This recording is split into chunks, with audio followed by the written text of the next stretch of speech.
got safety.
Alrighty.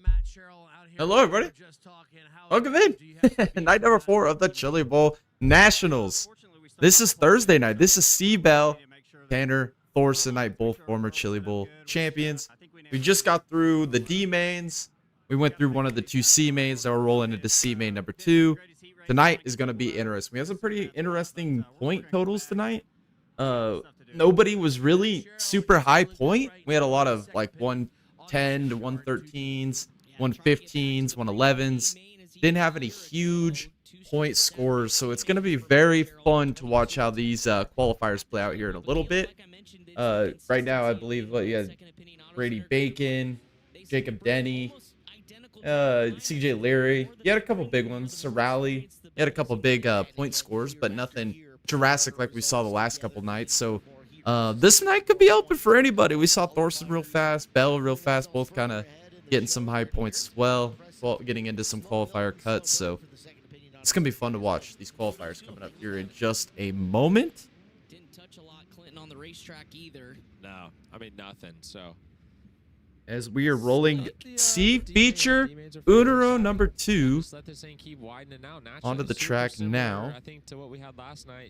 I will get a post or a poll up in the chat here in a moment for race win predictions for tonight. I believe I had Tyler. Yeah, I had Bernal, Thorson, Bell, and Leary, I believe, on the one on YouTube. So if you guys have a chance, go vote on that. Maybe put a comment who you guys think is going to win tonight. Maybe I can add that to the chat poll here during the live stream. As we are under green here in C main number 2, big wheel spin out of your pole sitter. And we have a third place guy going up for the lead. Top 4 will advance out of this C feature.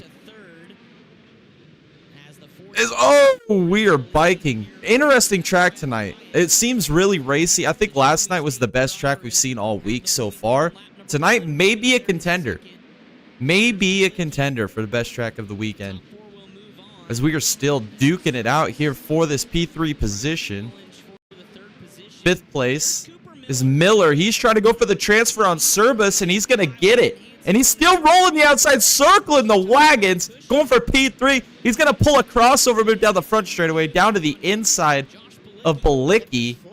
Balicki now working the outside. We're side by side the last transfer spot. For P2, Miller is flying through the field right now, looking for P2 on Cummings right now. He's going to try and pull a bomb here, and he makes it happen as you see Cummings climb the cushion back to P4. He's in the danger spot.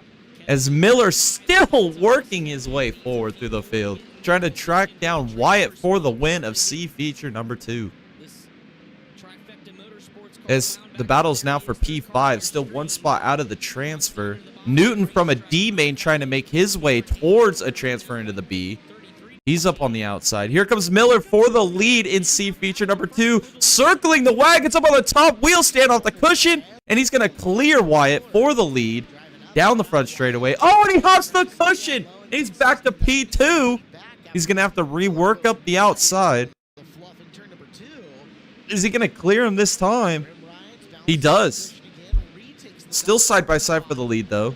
Miller's going to hop the cushion again. Oh, big wreck. Joe Perry, massive collision. He ripped the whole front end off that car. He hit the wall hard, sparks flying. He's up on his side. I think that puts a flip count up to like 37 or 38. We'll reset things with 4 laps to go. That car is bananaed. Portion bars ripped off the side. Oh man, yeah. Holy cow. Cooper Miller though just official just eats shit, trying to pull the car off the wall. As they get Joe Perry put back on all 4s. Broke, yeah, all the torsion arms on the front of that car are just absolutely broken. Oh, he biked it up on entry into turn 1.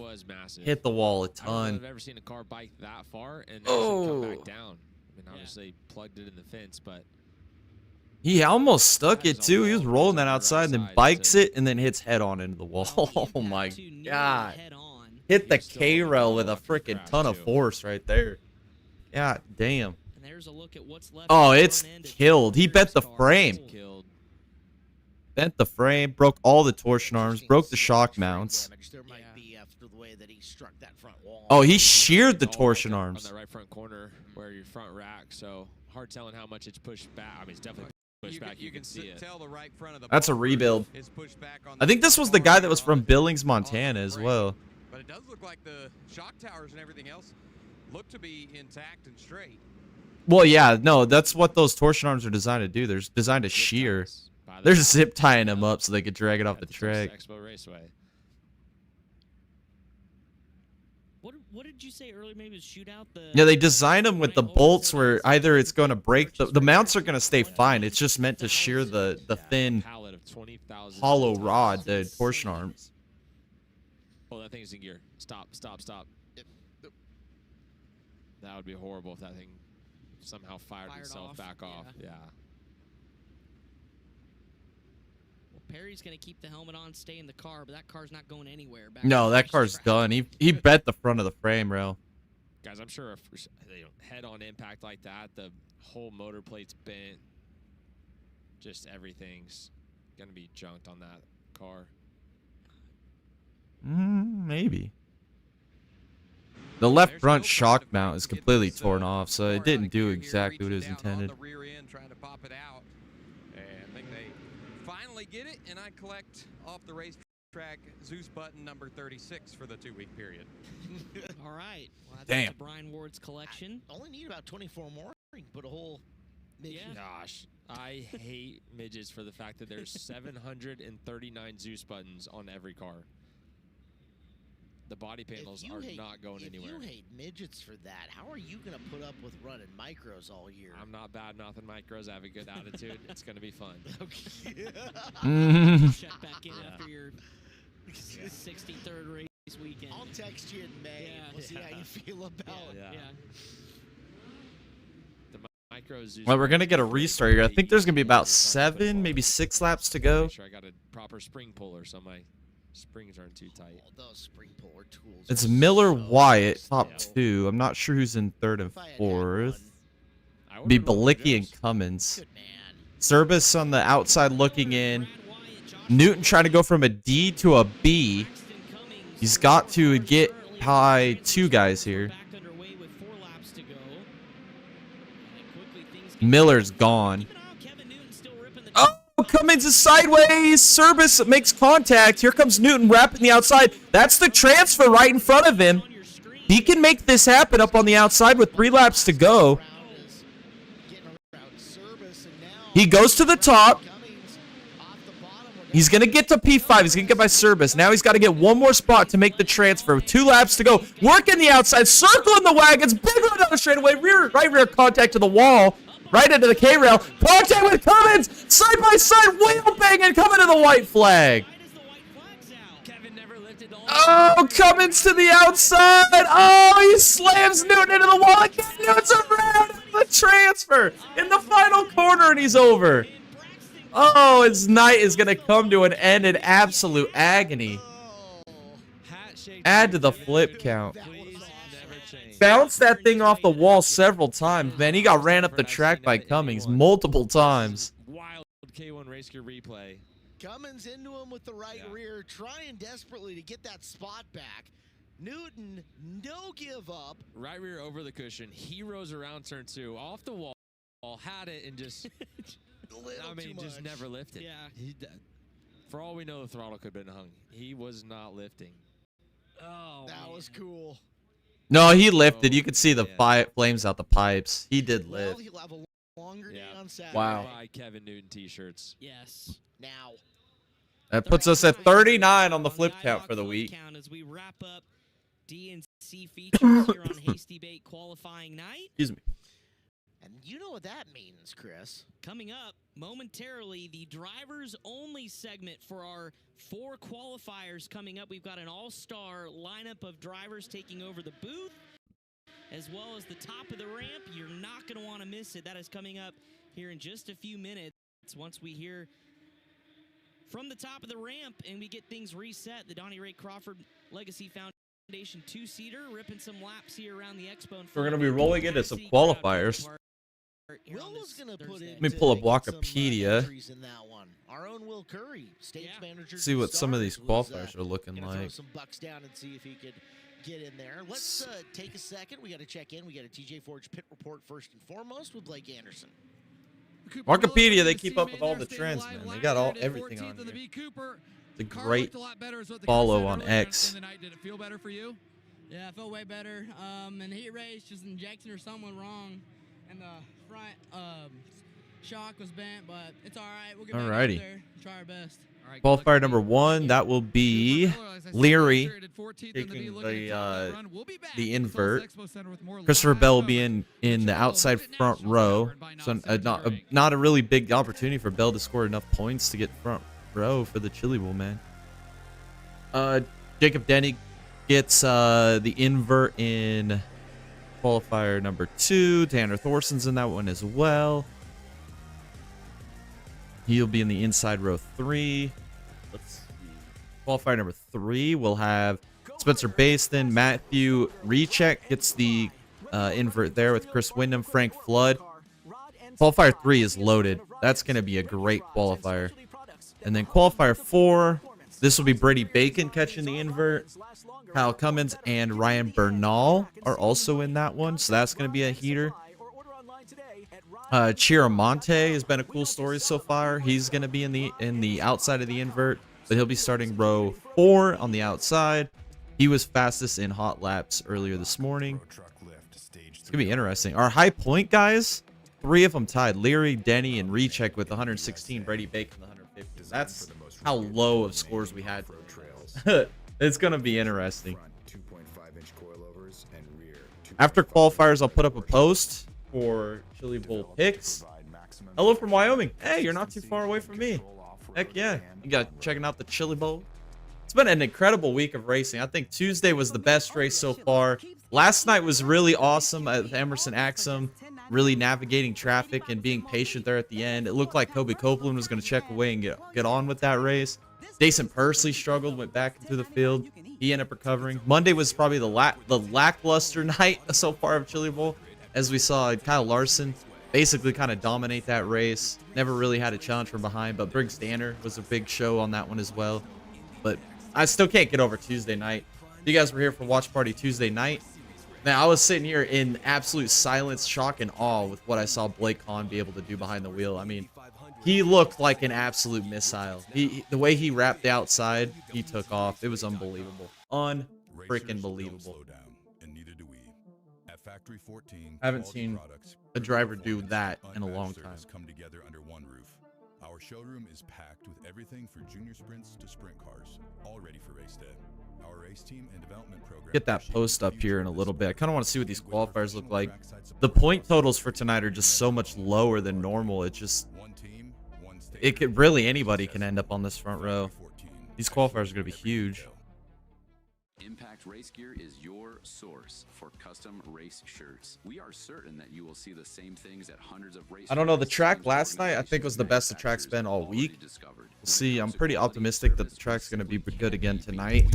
It's been good racing so far. We actually have both lanes that are viable. Unlike Monday, it felt like it was one lane dominant.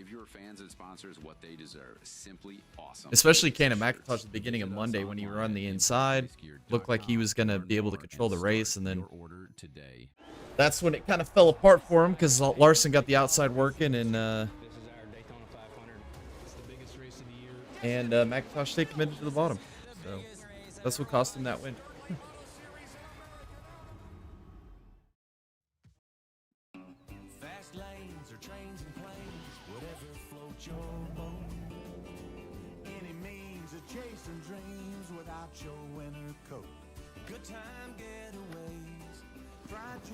Yes, so Raleigh had 115. He missed the cut for a invert because he tied with Brady Bacon. But the tiebreakers go to the guys that race in the earlier heats. That's why Bacon got it over to Raleigh. Let's see. Actually, I could probably pull this up. With 6 grams of protein in every serving. Made from 100% real Idaho potatoes. Ready in minutes, just add hot water, stir, and enjoy. Idahoan plus protein mashed potatoes. Might be able to show you guys the Wikipedia. On Fiverr, you can find the perfect freelancer for your digital marketing. But you probably already know a guy who knows a guy who has a cousin who has a neighbor who can do it. Well, we also know a guy, so David, I can do it a freelance digital marketer with tons of reviews like this. And welcome back to the 40th annual Chili Bowl Nationals, powered by Nos. This is your high point, guys, so far. Night here on Thursday. Digilier, Jacob Denny, Recheck, Bacon, Sorali, Thorson, Wyndham, Bernal, Deal, Ferguson, Bayston, all in the top 11 with 110 plus. And then from there, it's wide open. I mean, there's nobody really hit any huge amount of numbers. Yeah, Nos Energy Drink teammate Chris Wyndham racing tonight. Are you up there giving him tips, letting him know how to get it done around here? No, he doesn't need any tips from me. He's an awfully good midget racer. Been in here a lot. Yeah. Bear's got it under control. What about you, Jesse? You guys got a full field of cars up there with the Second Opinion Auto team. How's it been in the camp up there? Man, it's been really fun. I really enjoyed all of it. Working with Blake for the first time, getting to hang out with his dad, Blake's mom, Tanner and his girlfriend Jacqueline. It's all been a really good time. So really enjoying it, and I guess that's drivers only segment for the so always cool to learn from new people. And got the Xfinity champion experiences and all that stuff's fun. Yeah, what brings you back to Chili Bowl each year? Because you had a bit of a break and now you're back. So what's the motivating factor to get back here? Well, I think being here last year, not racing, obviously got to hang out with Bayston and Chad, and that was fun. But obviously I'm a race car driver, right? And it's always fun to come back to the Chili Bowl, and I want to be here. And it is really hard, right? Practice day, my mind knows what I'm supposed to be doing. My hands and my feet are a couple feet behind than where I want them to be, but I can tell every time I hit the racetrack. Every time I hit the racetrack, he's such a clown. Yeah, Justin, for you come in here with high expectations for yourself and your team. What's it like to sit around all week? And normally you're an out of the booth or out of the building kind of guy. Justin Grant's such a clown, bro. How many times I've seen him have the fastest race car in a field and just absolutely junk it? I've seen him wreck in victory lane. Like, that's how bad. He's good, but he's like Kyle Larson, man. But like without some of the accolades, I guess. We'll see what he does tomorrow night. I think him and both these guys just love. All three of them. Clinton Boyles as well will be Friday night. We've seen a gnarly couple racetracks here. I'm sure we're going to keep that progressing. You're excited for a big gnarly curve on Friday night again? Yeah, I hope so. It seems like they night after night, the curb stacks up and the berm gets knocked down a little bit and kind of opens the track up a little bit and gets pretty racy towards the end of the week. Cool. With that, we're going to bring in our other two drivers we have here with us. Up at the top of the ramp, we have Camden McIntosh and Hank Davis. Oh, God. How you boys doing? Doing great. Guys?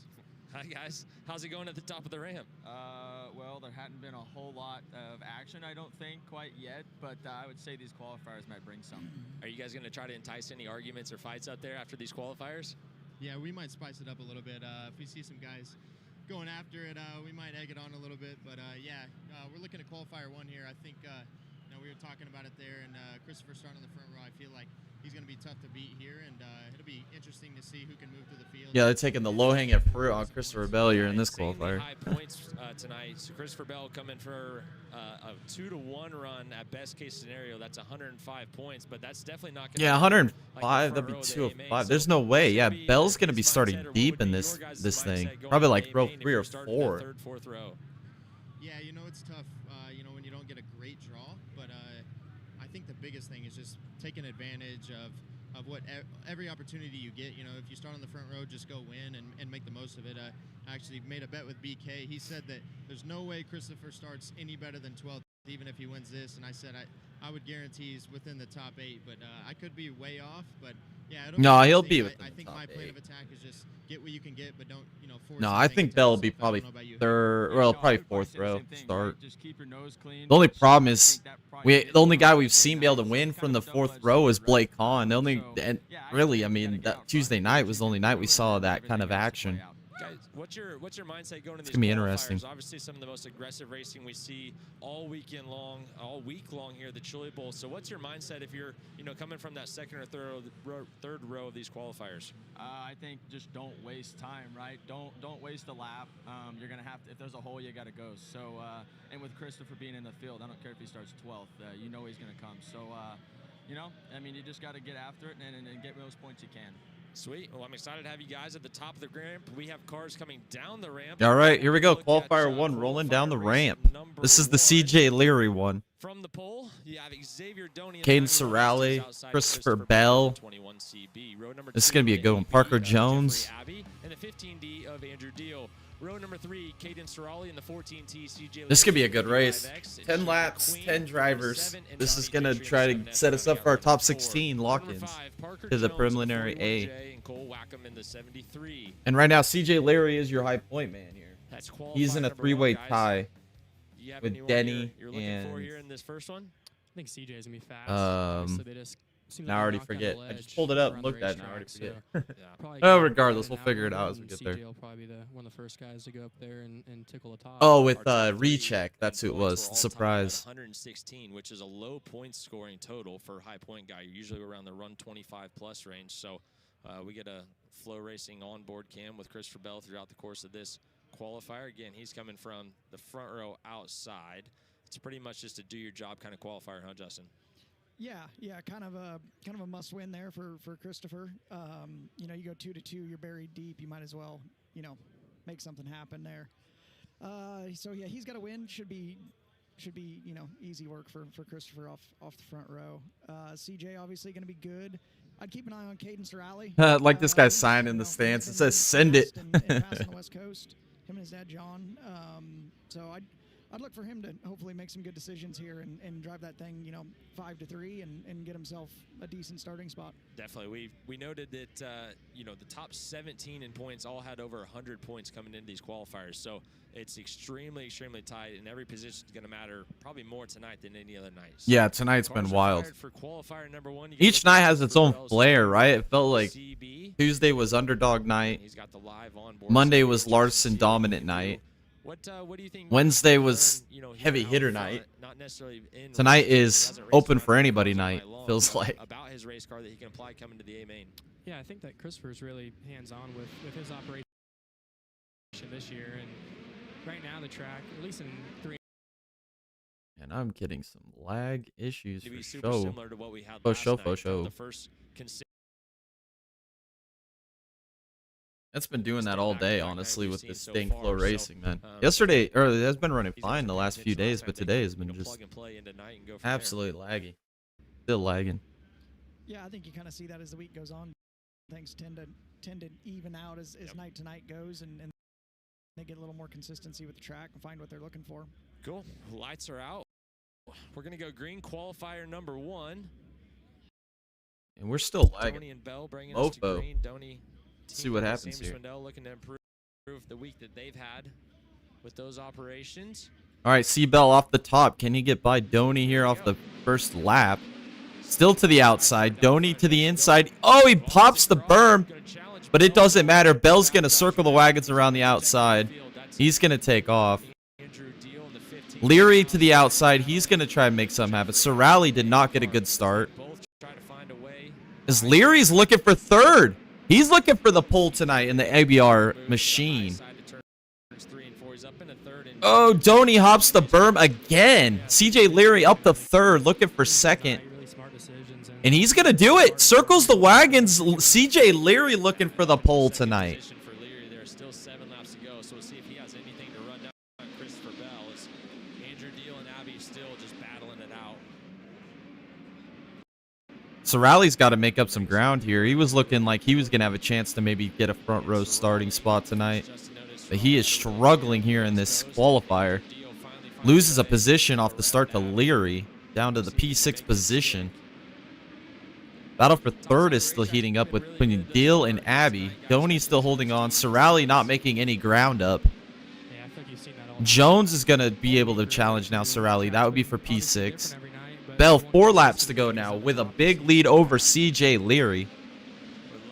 Needs to win this to get as far forward in this A feature as he can. He had a little bit of a biking issue there. No, Bell is gone. Bell's got a rocket ship tonight, boys. When what guy does something, what it changes on his laps, and obviously getting tight is pretty detrimental. But Christopher, when he hits a lap right, is so fast right now. Donnie closing in on Abby with 2 laps to go.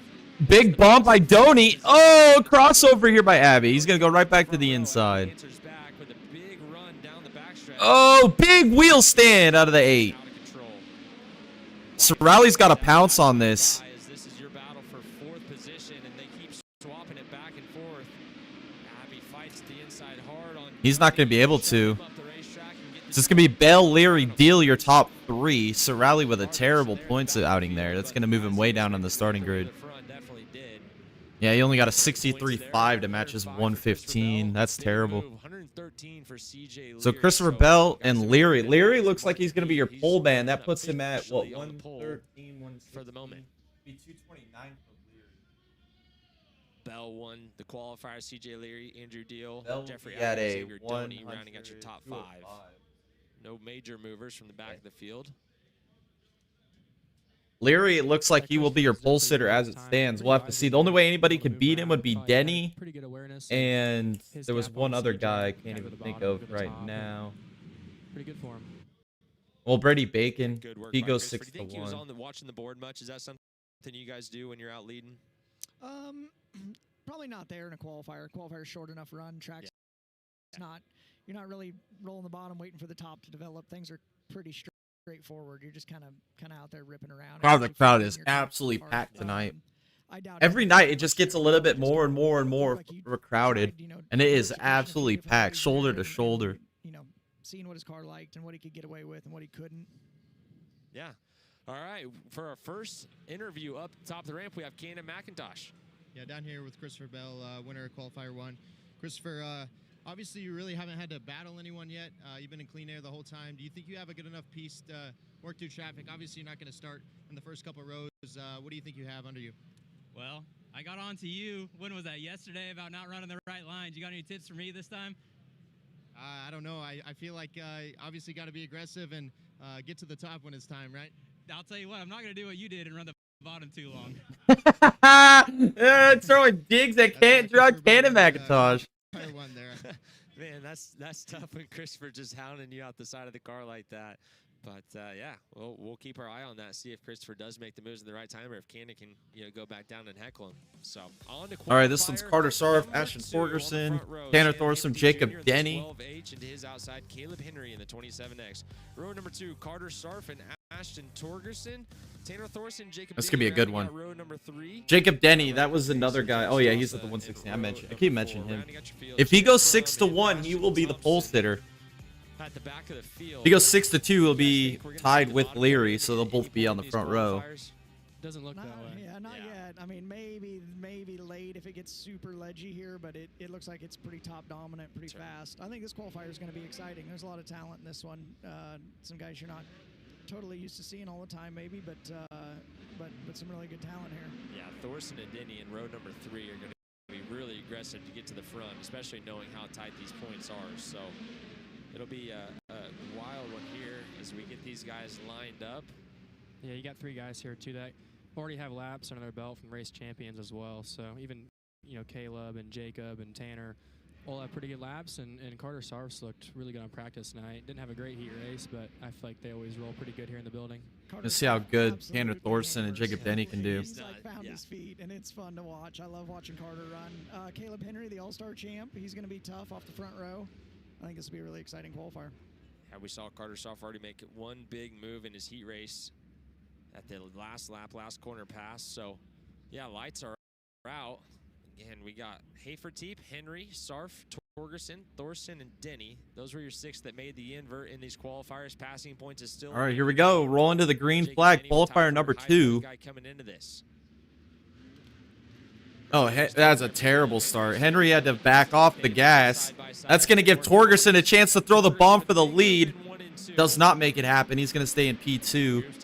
He's going to send another bomb. He's going to get it this time. Oh, crossover by Haferteep. Doesn't matter. Torgerson to the top. Carter Sarf throws a bomb now.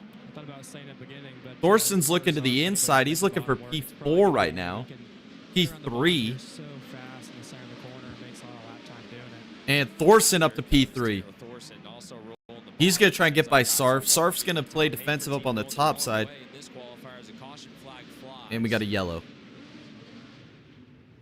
Lining them right back up. How Caleb drew it up for sure. Maybe the 7 machine. The 7R stopped over in turn number 2. Torgerson, I think, mastered that one right there completely, dude. Went from P4 all the way up to P1 off that initial start because of the way Haferteep didn't get going. And then Henry on the outside had to lift. And then it just opened the door for Torgerson just shoot through the middle into turn 1. He did the big slider. It doesn't get any easier off the exit of 4 either. Thorson's going to have to go back to P4 because they're going back to the previous lap. Track after the race in 3 and 4. Jacob Denny did not get a good start. He hasn't moved forward one single position. Is that something you do each night? Is there a lot to learn, you think, after the races, going walking around the track? There is for me, at least getting to watch the race afterwards. And see if he can make some moves here. 8 to go. As now we see Thorson back to the bottom, trying to wrap the berm. Good restart there by Torgerson. Haferteep did pretty good up on the outside to hold that position right now. Sarf losing ground here to Torgerson. Try to stop the bleeding here is maintaining it third and honestly driving away from Tanner Thorson. Thorson ain't making any ground up on the bottom. You guys are having to slow down a bit to not get tripped up on the curve there. Jacob Denny just threw a slider on Thorson. It ain't gonna matter though, because the caution is out. Almost over in Stoss. Almost added to the flip count. Put us at even 40. Denny's gonna hate that because he had Thorson, man. I feel like for the front two guys, because Carter knows that he kind of needs to go forward and probably win this qualifier to start really good in the feature, and Torgerson obviously can't bleed much. Get a look at a K1 race gear instant replay. Oh yeah, it almost went over. Thompson, last card of the party. Almost went over. We'll get these guys turned around and restacked. And what's the mindset under these cautions? We have cockpit adjustable stuff. Are you in there dialing on stuff, Justin, or you stay pretty hands off? I try my best to stay hands off. Unless something's, you know, needs glaringly done, I'm trying my best to focus on turning the big one in the middle. Torgerson still leads. Sarfin second. Sam Haferteep third. Thorson had made a quick early run up to the front and has kind of seemingly stalled out. That's how tough these qualifiers are, though. Denny, your high point guy coming in, is sitting in fifth, and he definitely needs all the points he can get with how tight everything was.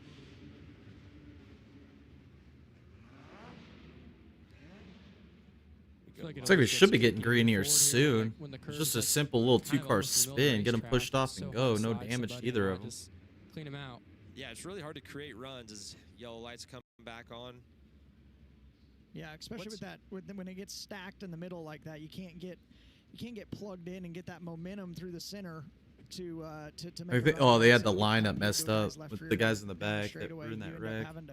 You kind of miss the middle. Should be going green this time by. To take that one last bite on exit to get going again. The straightaway's so short. Then by the time you get there, there's no room to build that run. Especially right here, we're still pretty narrow on entry, so to clear a slider, you got to have a solid run by a guy.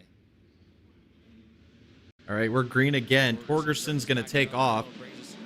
Sarf's not gonna be able to stay in touch. Thorson's gonna throw a bomb on Haferteep. Yep. Thorson up to third. Oh, and he's still sliding as he's going to try and make it happen here on the inside.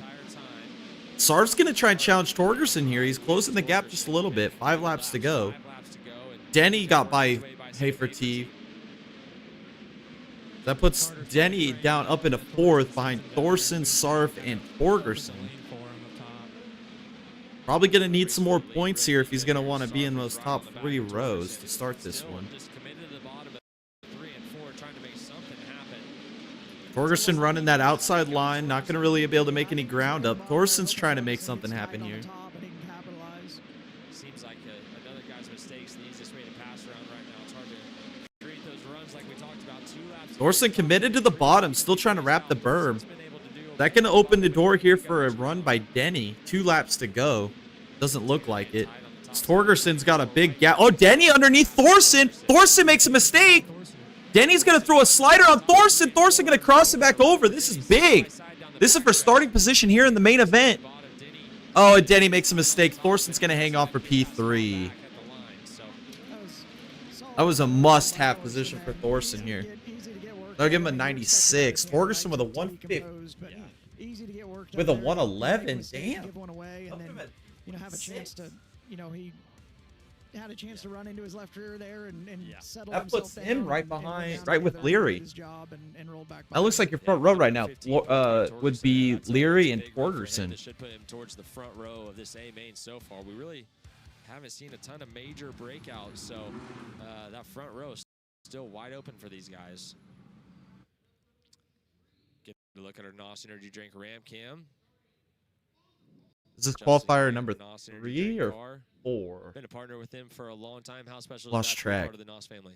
Yeah, it's been really special, really huge for my career and the opportunities that it's presented for me. So yeah, It's like Wyndham's in this one. as well, and get to hang out with a lot The of Chad Boat Racing and Machine. have a lot of fun. Yeah. All right. Hank Davis at the top of the ramp. Yeah, here with qualifier 2 winner Ashton Torgerson. Ashton, they talk about the track's super narrow right now. So how important is that first lap when they all kind of spread out to get through them? Yeah, I mean the start was pretty important there. I got heavy hitters behind me, so I got to go right away. And really, the start was kind of weird. I mean, second kind of took off, and then first took off, and we didn't get a restart, so kind of worked out in my favor, honestly. But yeah, track's a little more narrow tonight. It's also technical too. You know, being up there on the curb, I'm sure you guys see I messed up on the curb, you know, quite a bit, honestly, and so I just got to clean that up a little bit. We'll get the car a little bit better and see where we roll off. Forget those questions. What was your favorite cartoon when you were a kid? Favorite cartoon? Probably classic SpongeBob. I like it. That's Ashton Torgerson. Back to you, boys. Thank you very much, Hank. Qualifier number 3 pushing off right now. We got Danny Stratton and This is Spencer Bayston, Frank Flood. Matthew Recheck is that kind of surprise that we've seen today. Chris Wyndham. If Matthew Recheck was tied with high points with Leary and Denny coming into these qualifiers, if he goes 6-1, he puts that thing on the pole. We could see another upset victory.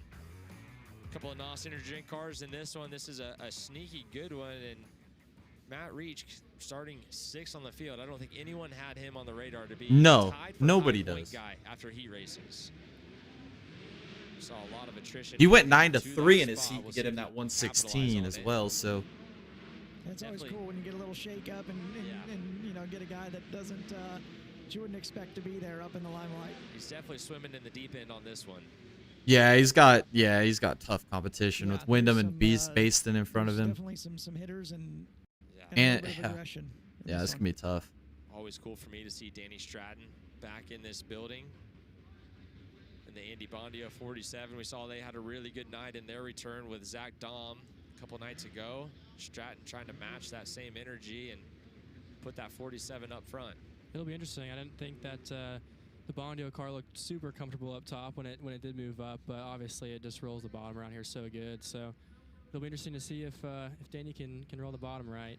The Bondio car has never looked comfortable on the curb, but it's awesome to see the Bondio stuff fast and competitive, and I'm looking for Chris and Spencer to do something big here. Stratton and Hughes, your front row, bringing us to green, and Stratton, an early jump. We'll see if he sticks that bottom. Oh, Recheck gets used and abused there by Wyndham. He tried to go to the outside, didn't work for him at all.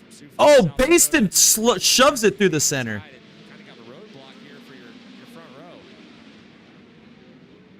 Spencer's definitely got to get going here pretty soon, or else Wyndham's going to capitalize Frank on it. Flood. That might be exactly what Spencer Oh, Bayston hops the cushion. He's going to be able to keep his foot in it, though. Big time move. 3 wide around the top. He's going to get to the lead. Bayston is gone. Rocket ship by Spencer Bayston. Move aside Kim Jong-un. That one team could build a better rocket than you.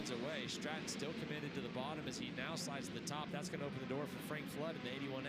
Yeah, curious to see what Danny does. Obviously, you can't. Wyndham's now trying to work that outside. That outside is quick. If you can wrap it. See a lot of them making mistakes up on it, though, if you get a little bit too far. Frank Flood looking for P2. Wyndham with him. Recheck absolutely nowhere to be found. Had a big heat race, and it fell apart real quick here. That looked pretty sporty there when he got it late. Wyndham to the outside. Oh, and he hops the cushion. That's going to open the door back up for Frank Flood, who's just wrapping the bottom like an absolute professional. Stratton is just right in the middle. He's a roadblock. Moving chicane. Oh, Wyndham with a bomb. Oh, he's going to hold it. Frank Flood rolling the bottom. They're both going to get by Stratton. Flood still working the bottom. Wyndham to the top.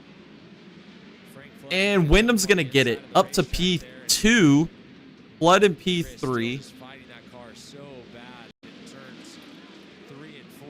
Meanwhile, a 4.8-second lead for Jesus. Yeah, Spencer Bayston is freaking gone. Got 2 cars a lap down already, and the 1S looks really, really good. Got by Recheck. Recheck finished 10th. He was the invert guy. That's crazy. No Cinderella in this one. Yeah, really quick pace. Chris Wyndham comes by 5.2 seconds behind your race leader. Wyndham runs P2, Frank Flood P3. Bayston with a 150. Stratton and Brant Wow. Woods rounding out your top 5. I got to pull up Wikipedia because what does that put him at? Pretty impressive by him. Let's see. Let's pull up Wikipedia because Bayston. Yeah, That's 225. And Kyle Cummins in this one. Yeah. That's Kyle's crew chief, right? On the non-wing sprint car stuff? I think they're at least, I don't know. Yeah, if that's it's crew chief 225. or So what, right now it's still Torgerson and Leary on your front row. Yeah, I think it's his Petty guy. Performance Avanti, Yeah. cars. Bacon. If All Bacon right. Qualifier race number 3 interview, Cannon McIntosh, who do you got? goes 6-1, Bacon will be your pole sitter. Yeah, you dominated there. Yeah, I think you won by about 5 seconds. So this thing looked glued around the top. See what Bernal was at. A little bit of traffic here. You know, come feature. Bernal's at a 113. He's gonna go 5-1. Not sure what the points are on that. Just keep your pace consistent. Really, it's Brady Bacon. Brady Bacon goes 6-1. He's pole sitter. It's just that it's just that simple in this last qualifier. If not, then it looks like it'll be Torgerson and Leary, your front row. With Leary being your pole sitter. Make sure I manage it well and do a good job keeping this thing on all fours. But the NOS Energy drink 1S is fast. Bill and the guys are doing a really, really good job. So I'm excited. I need B-Walks to tell me where I start in the feature tonight. But definitely 4-1 there was the move we needed to make. Right now, he's third. Yeah, and you've seen, well, you didn't see, but Wyndham behind you, you know, he's struggling, just getting tight with it in the center a lot. What is it about the track right now, the way it's developing, that's just causing guys to get so tight in the center and just not being able to carry momentum all the way around? Yeah, it's just getting really slick to a wet cushion. I mean, it doesn't move, and it really pumps your right rear. And the way we have our car, it's that right rear sticks, and that only brings the left sides up or gets you drive tight. So it's a little bit of a handful, but it's going to make it unique and present some challenges that will create some variation in the speed and hopefully put on some good racing. And Spencer Bayston, winner qualifier. Kelly throws it into the wall. Thank you very much, Cannon. On to qualifier number 4 on the pole, Cameron.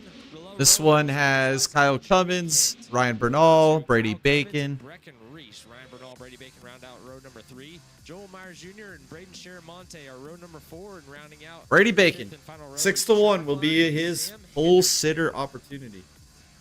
Flying through these qualifiers, guys. What are the nerves like for you, Justin, heading into tomorrow? Are there any at all?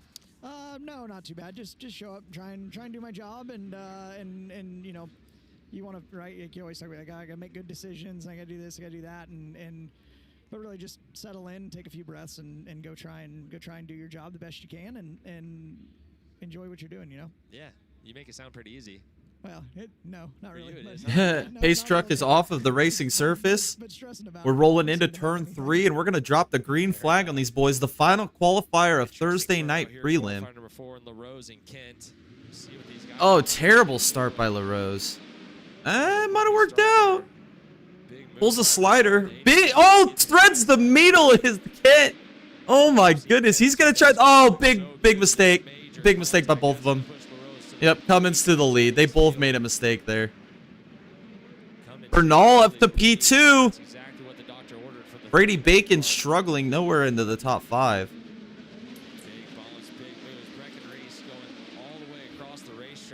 Oh, big contact. We're playing bumper cars now, boys. 7th starting spot all the way up into 3rd.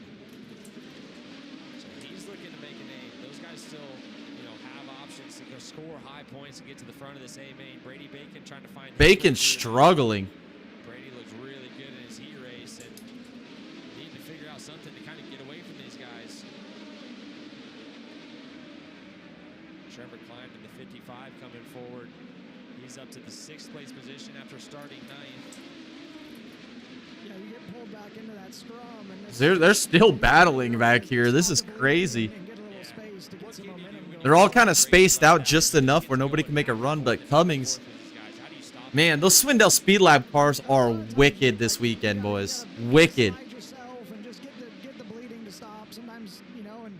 Oh, Klein pulls the slider on Bacon. Bacon gonna try and pull one back. He does. Up into the fluff on the outside. He's gonna be able to wheel out of it. But Brady Bacon only up 1 spot from the start. But does not look like he's comfortable. Klein definitely applying pressure to him. He's pretty much checked out on the field and Cummins and Bernal. Brady's forward above the fluff there, using a lot of brake. Yeah, brake rotor's glowing, entering above it, driving across, just doing anything he can. Klein. Oh, Klein with a bomb. Bacon's gonna be able to cross him over. It's not going to be enough on Brady Bacon. Excuse me, white flag. This is, yeah, I was about to say we got one more to go. Klein does make the bomb that time. Bacon's struggling. He didn't gain a single position with 6-6. Trevor Klein going to make the big move there, coming to the white to take that 5th position from the 9th. So that's good points for him, as you can see. Cummins with a Bernal and 110. Myers were gone on the rest of your field. That puts him and at definitely scored a 210 lot of totals. points He's there, above too. Bell, but Move them up in the field.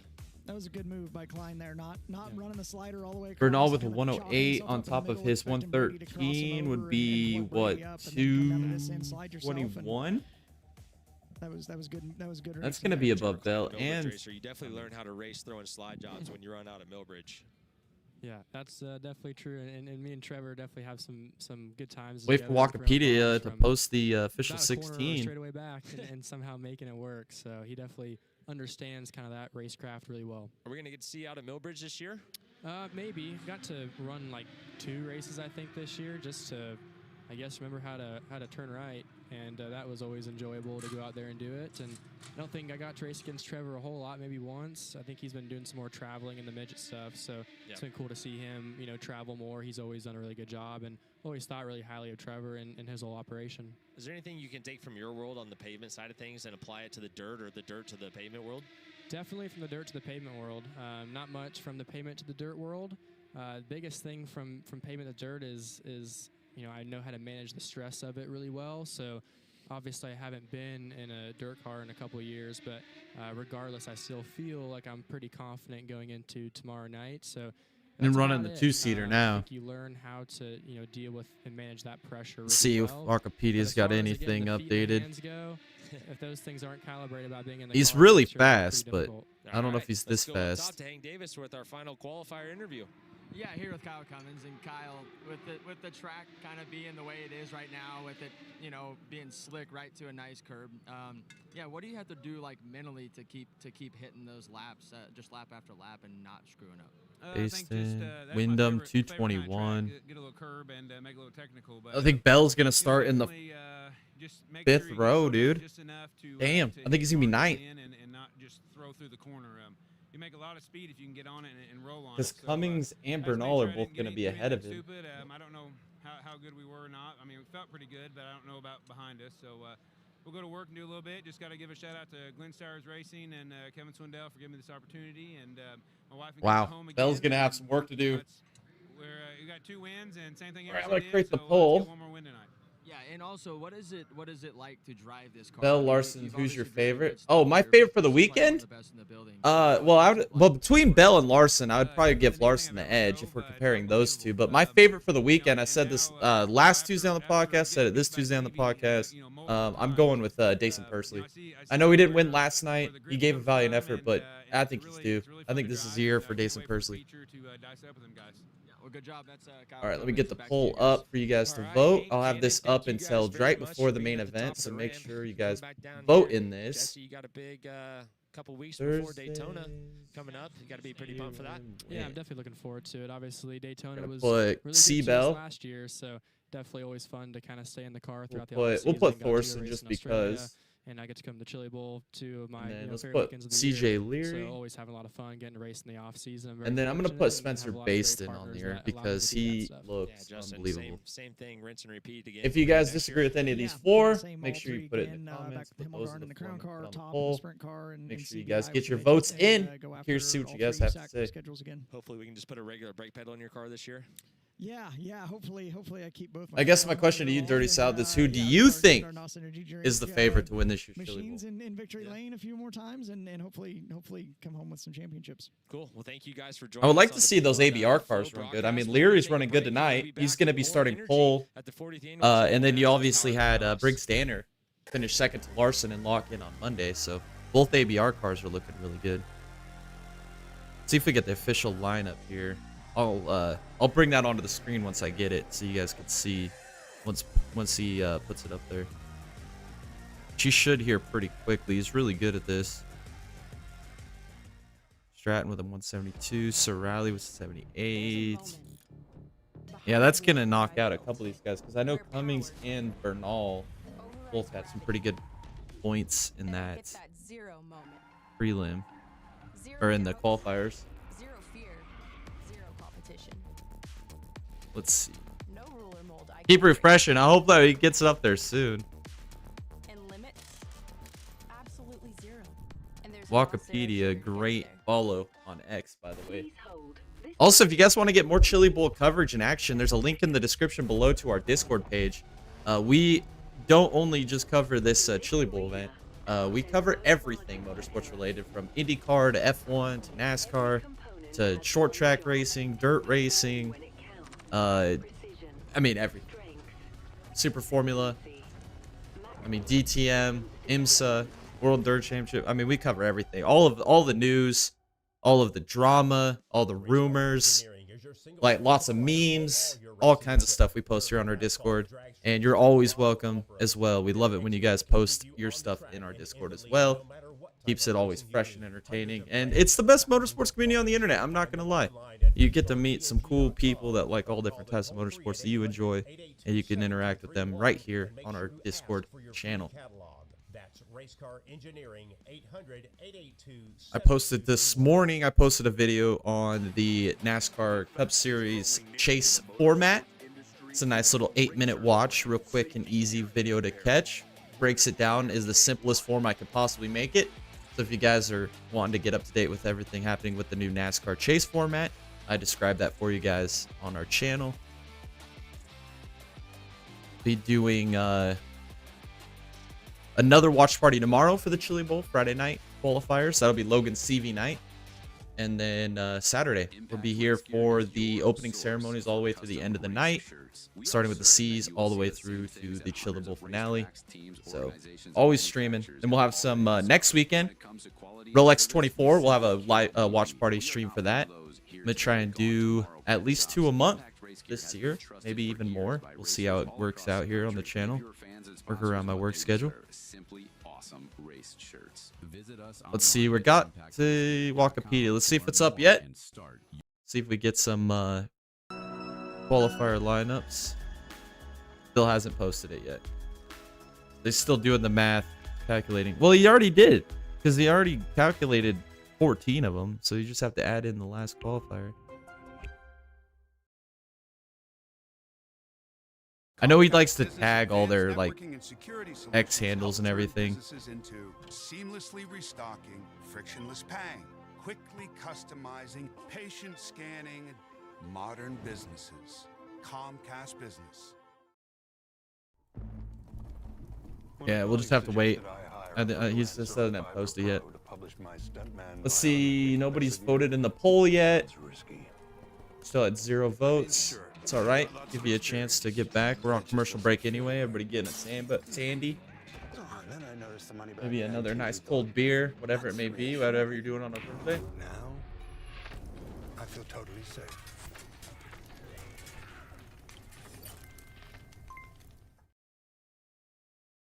Idahoan Plus Protein is the steady side you can count on. Go back to Wikipedia. Once he posts it, I'll pull it up on the screen. You guys can see what the top 16 through qualifiers looks like. And we still don't have a post yet. Let's see.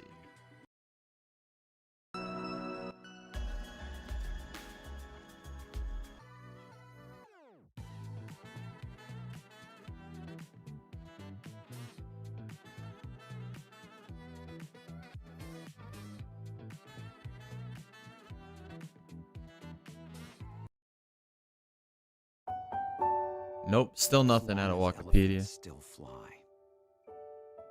And heroes assemble. They're taking a big commercial break. I know that like they will take the break between the qualifiers so they can set up the B mains or whatever, but there it is. I'll post it right here. Let me anything is possible. Capture. The moment we enter our happy place. Join us for the 70th celebration at the happiest place on earth. Let's see if I can tweak this for you guys so I can make it bigger. Welcome back. You're looking at the drone shot up and overhead heading into the parking lot. These are your here for top the 16, SageNet your starting Center. lineup. And of course, the Expo tonight's Raceway Chili Bowl. in Midtown. Larry Tulsa, Torgerson, Oklahoma, front for row. the Bayston, Flying Wyndham will be your second row. Bernal, Thorson, your third row. Cummins, Bell, your fourth row. Denny and Andrew Deal will be in row 5. Carter Sarf, Joel Myers, row 6. Row 7 will be Frank Blood, Brecken Reese, and then Jeffrey Abbey and Brady. That's a freaking tongue twister. Brady Bacon in row 8. So that's your top 16. We're going to get our final 20, or we're going to get up to our 24. We'll get 4 in each of the B features coming up shortly. But that is your front row. CJ Leary, Ashton Torgerson. C-Bell starts 8th. Thorson starts 6th. It's going to be an interesting A feature for sure.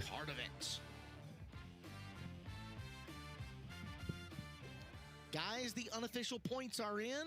The unofficial points are on the board. We know CJ Leary was, after that big performance in his qualifier, was coming in, but it was the 4-1. All the heavy hitters made it through. To earn the outside of so really, there's not going to be a lot of storylines coming out of these B mains like we had the last few nights. We're not going to get a Jonathan Beeson D run to the A main like we did. What was that, on Monday or Tuesday night? 180. Everybody under 180. All the favorites are in the main. Yeah, it was going to be tight. I figured close to the cut line. That's what you want to see. You want to see the top of the the cream of the crop rising to the top. I kind of knew every position was going to maybe matter, but certainly when you looked at the trends of the qualifiers and who made, the top 16 lock in, it was 179 last year, so 180 again this year. We're kind of right around that point, but this kind of shows the trend that every night has been a new high as far as these cutoff points. So the competition level and kind of just how intense these races are certainly make this fun to follow. But certainly it's 229 for CJ Lear. That was massive, and certainly he put on a performance there in his qualifier. Yeah, he looked really good. He just never had to do anything crazy. He was able to, get by guys when he needed to, and I don't think he necessarily had the hardest guys to pass, but he did a really good job of it. So we'll see if that 55 can keep up that same speed here come a main time. This was a low scoring night for sure. Same qualifier now ends up 9th. He has maximized the points that he could end up getting with the pill draw that he had. I think that car has got as much speed, if not more, than anybody in the building right now. It's going to be fun. It's going to be fun to watch Bell come from the 4th row. Now he's got 8 really good cars in front of him. He's going to have to pass in 30 laps. But having all that clean track that Christopher Bell's had, from pole in the heat race, then obviously in the qualifier, I think you really start to dial in what your race car needs once you get to traffic. Heck, even in a couple of those races, he had to deal with lap traffic. So I think it'll be fun. Looks like we're getting ready to roll B feature. Well, let's check in up number top. 1. Earl Hoon Jr., the Prince of Port Royal, the president of the Who Nation. What's going on up there, buddy? How's things up in the pit area? Things are just fine. Catching up here with Zach Ralph from Hasty Bake, presenting sponsor here for tonight. And let me tell you, folks, Hasty Bake. They cooked us a tremendous lunch here. So from everybody on the staff, thank you so much for doing that. But give us a little history lesson. How did Hasty Bake come about? Yeah, so we are the oldest charcoal grill manufacturer in the country. We started in 1948. Our founder came back from overseas serving our country and wanted to start making charcoal grills, and that's what he did. Started right here in Tulsa, and they continue to be made right here in Tulsa, about 2 miles away from this building. No doubt about it. And it has been known for the last several seasons that you guys are putting money and sponsorship back into the sport you love. Yeah, that's right. Hey, Christopher Bell, 50% on the poll, so he's tied with another driver. I'm not sure. I can't really see. This event is unbelievable, as you know, and so many people know. And Christopher Bell, Tanner Thorson. To get to be a part of it. Well, welcome to the top. I like the votes. They're both going to be coming from rows 3 and row 4 tonight. So that's going to be fun to watch. CJ Leary, the Alex Bowman team, they're looking to lock in both cars tonight. They got Briggs Danner obviously on Monday, and now they're going to try and put him in here on Thursday. I love that, you get drivers from all different walks of life. You've got guys that run a midget, 24/7, and you've got guys that run it once a year, and they all get put in the same bowl. and everybody's got a chance, and it's just a cool environment to be a part of. All right, so you guys, like I said, made a phenomenal lunch here tonight. The chicken was on point. The bacon-wrapped olives on point. Everything was just awesome. Bacon-wrapped But olives. we always Sounds ask actually pretty good. Some of the drivers, what's your favorite food? So I'll ask you, what's your favorite food? Man, that's a tough one. We cook a ton of food. I mean, I do love the standard brisket and ribs and things like that. But my favorite thing right now is to make pizza on our Hasty Bake grills. It's one of my favorite things. I'm a pizza guy, brother. However, no pineapple belongs on pizza. I'm just saying. That's correct. Yeah, that's right. Hey, this is Zach Rao from Hasty Bake, the presenting Pineapple sponsor don't belong anywhere. On a Thursday I'm not gonna night lie, qualifying dude. night.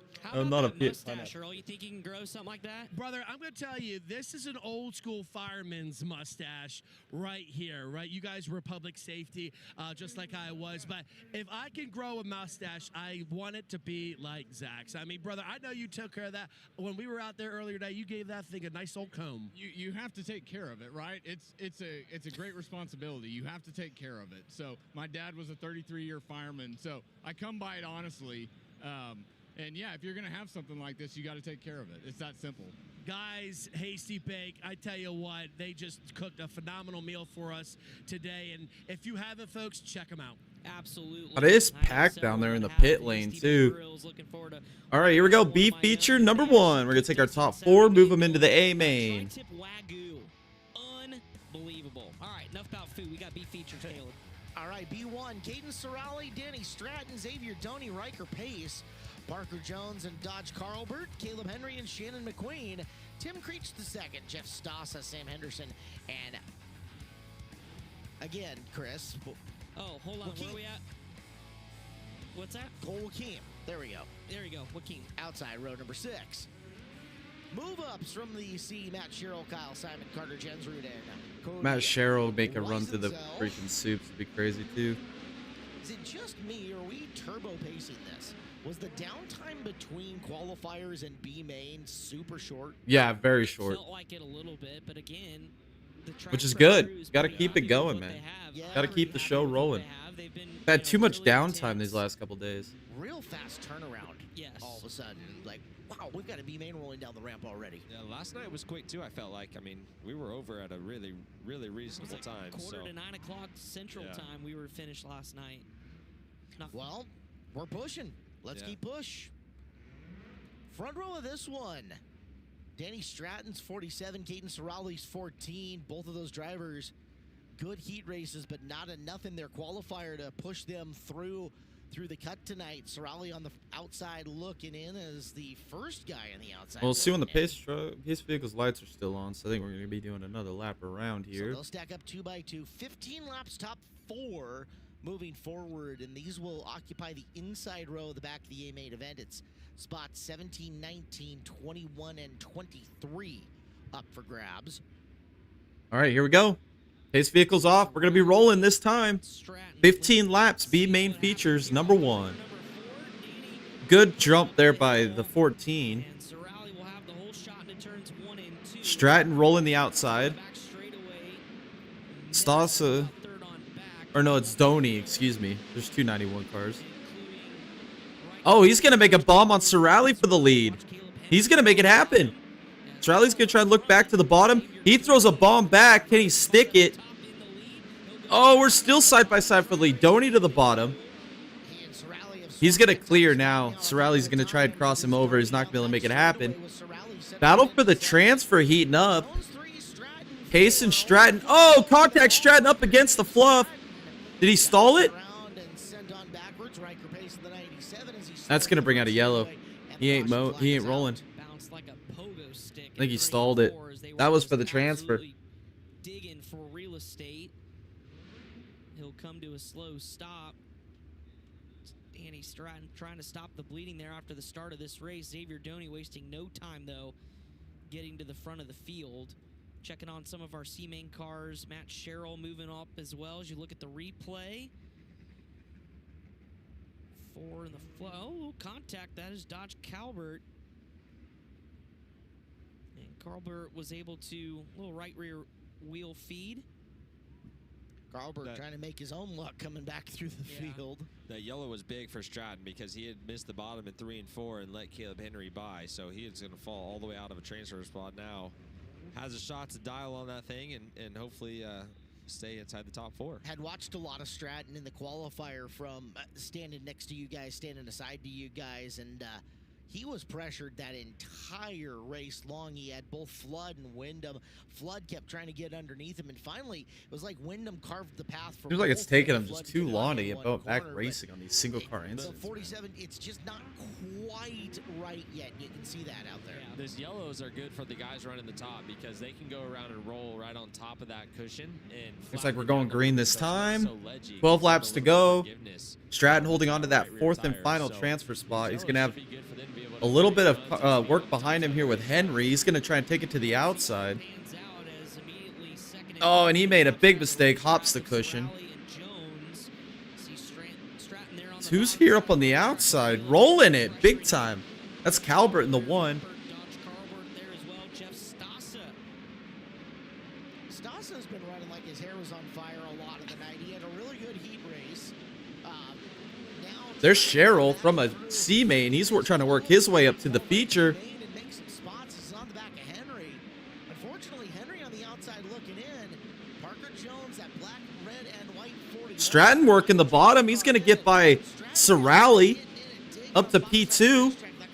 Sorali trying to work the outside. This battle right here, these guys are all safe, but they're battling extremely hard. Is that going to allow anybody else to close into this battle here? Contact between Sorali and Parker Jones. They were wheel to wheel for third. Jones might be looking at a line change mid straightaway. He's coming up to go to the top. Sorali will follow him, and now for 4th. Welcome Caleb Henry to the park. Henry's into the transfer spot. Gets by Sorali. Oh, he bikes it big time off the berm. Gets a regroup back to the bottom side of 3 and 4. That's where he's been making his money. He's going to try and get by Jones here to get himself a little safer off that cut. 6 laps to go. He does. He takes 3rd. Here comes Sorali. Oh, he bikes it again off the berm. Hangs on to P4, though. He loses spot to Jones, but he hangs on to the transfer. And now now we got Sorali. He's getting his rally cap on. He's going to go back to the transfer. Henry out of the transfer now.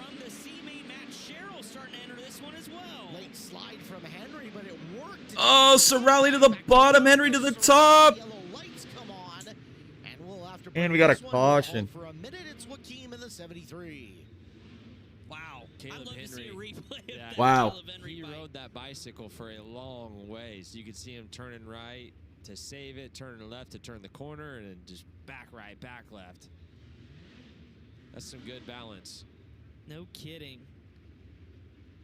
As they try to get Cole's car refired, you can see now a little bit of a ledge developing on the top side there in 1 and 2. What a battle, though, with Sorali, Henry, Dodge Carlbert there in position. Matt Sherrill from the C was up to 7th, but the yellow will put him back to 8th. I think the car's stuck in gear. After starting dead last. Oh, they're putting the hook on it. That's what it is. Buckle up. Oh, my God. That was minute. That was the setup. Yeah.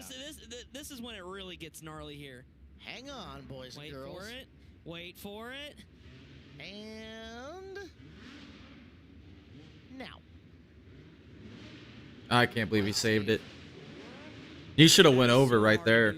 That's unbelievable. It's a rarity you see somebody ride it. He's outside of the transfer. 4 laps to go. Can he make it happen? So he gave Sorali the finals transfer spot there. Caleb Henry's going to have to come and get it. 4 to go. Doney, Stratton, Jones, Sorali. Back underway. Danny back to the bottom. Oh, Jones is going to get by Stratton. Oh, and Stratton goes around from P3. For Stratton in that corner. He was in the transfer. Second look at it, but in real time, oh, look at that left front. Yep. Oh, he broke. And issues for the 71C coming to a stop as well. Carter Jensrud. C71 is, man. Oh yeah, he big broke. One of the ways that one of the things about these Bondio cars, and we've talked a lot about the construction of them over the years, you know, your fronts are pretty exposed, but that left front of theirs is extra at risk, I would say. It seems to have even less bracing and less up there to stabilize that thing, so doesn't take much of a shot to send it cattywampus. Kind of got monster trucked as Parker Jones went through, and then you saw the Gentry car try to avoid, got into the wall, and you see the Nerf bar there on the left fold underneath. Oh yeah, that thing's broke too. Way too far into the tire to save that. Yeah. Yeah, when he went up airborne, the rear end came and bit the ground, ate a bunch of dirt underneath it. Duck and weave to get out of that mess. And so that'll put Well, that's, Caleb yeah, Henry now I was about to say Henry's on the transfer now. Slot. Sorelli's just been hanging on. I don't think his car's that good. He's just been absolutely hanging on to that thing. Caden Sorelli, Caleb Henry will be your top 4. This should just be feature 1, boys. In a couple of times, he's had some good runs. Now sits 5th. Him and It's like Christopher Bell's got 67% of the vote. As well, so I don't think they're going to be done yet trying to march their way forward. It's going to be fun to watch him come from the 4th row, for sure. Cheryl's on the move from the C main. Yes. Also. So as he's trying to work his way up and run some soup. All right, here we go. Back to green. 4 laps to go. 4 laps, 4 drivers advance. Parker Jones looking for the lead. Spot away from Stratton. He's going to go wheel to wheel with your leader. Donnie gets back up top. Down low. Jones top 4. 2. Henry going for 3rd. Oh, no! 2 of your transfers. Oh, no. Donnie stalled it. Sorelli went into him. With 3 laps to go, 2 of our transfers just damn near threw it away. Well, one of them did, but... Watch what happens here. Just overcooked it, and in comes... Well, really, it was Sorelli that got help that helped him. Well, Sorelli's golden horseshoes ran out in this one. Around Sorelli, then Carlbert, Pace, McQueen, and one other in there. That was a parking lot there. Our speed shot got a good look at it. Got turned the other way. A lot of front end contact damage on the 97 of Pace. And getting more potential flat left rear on Xavier Doney's car. So after getting hit and fired back off.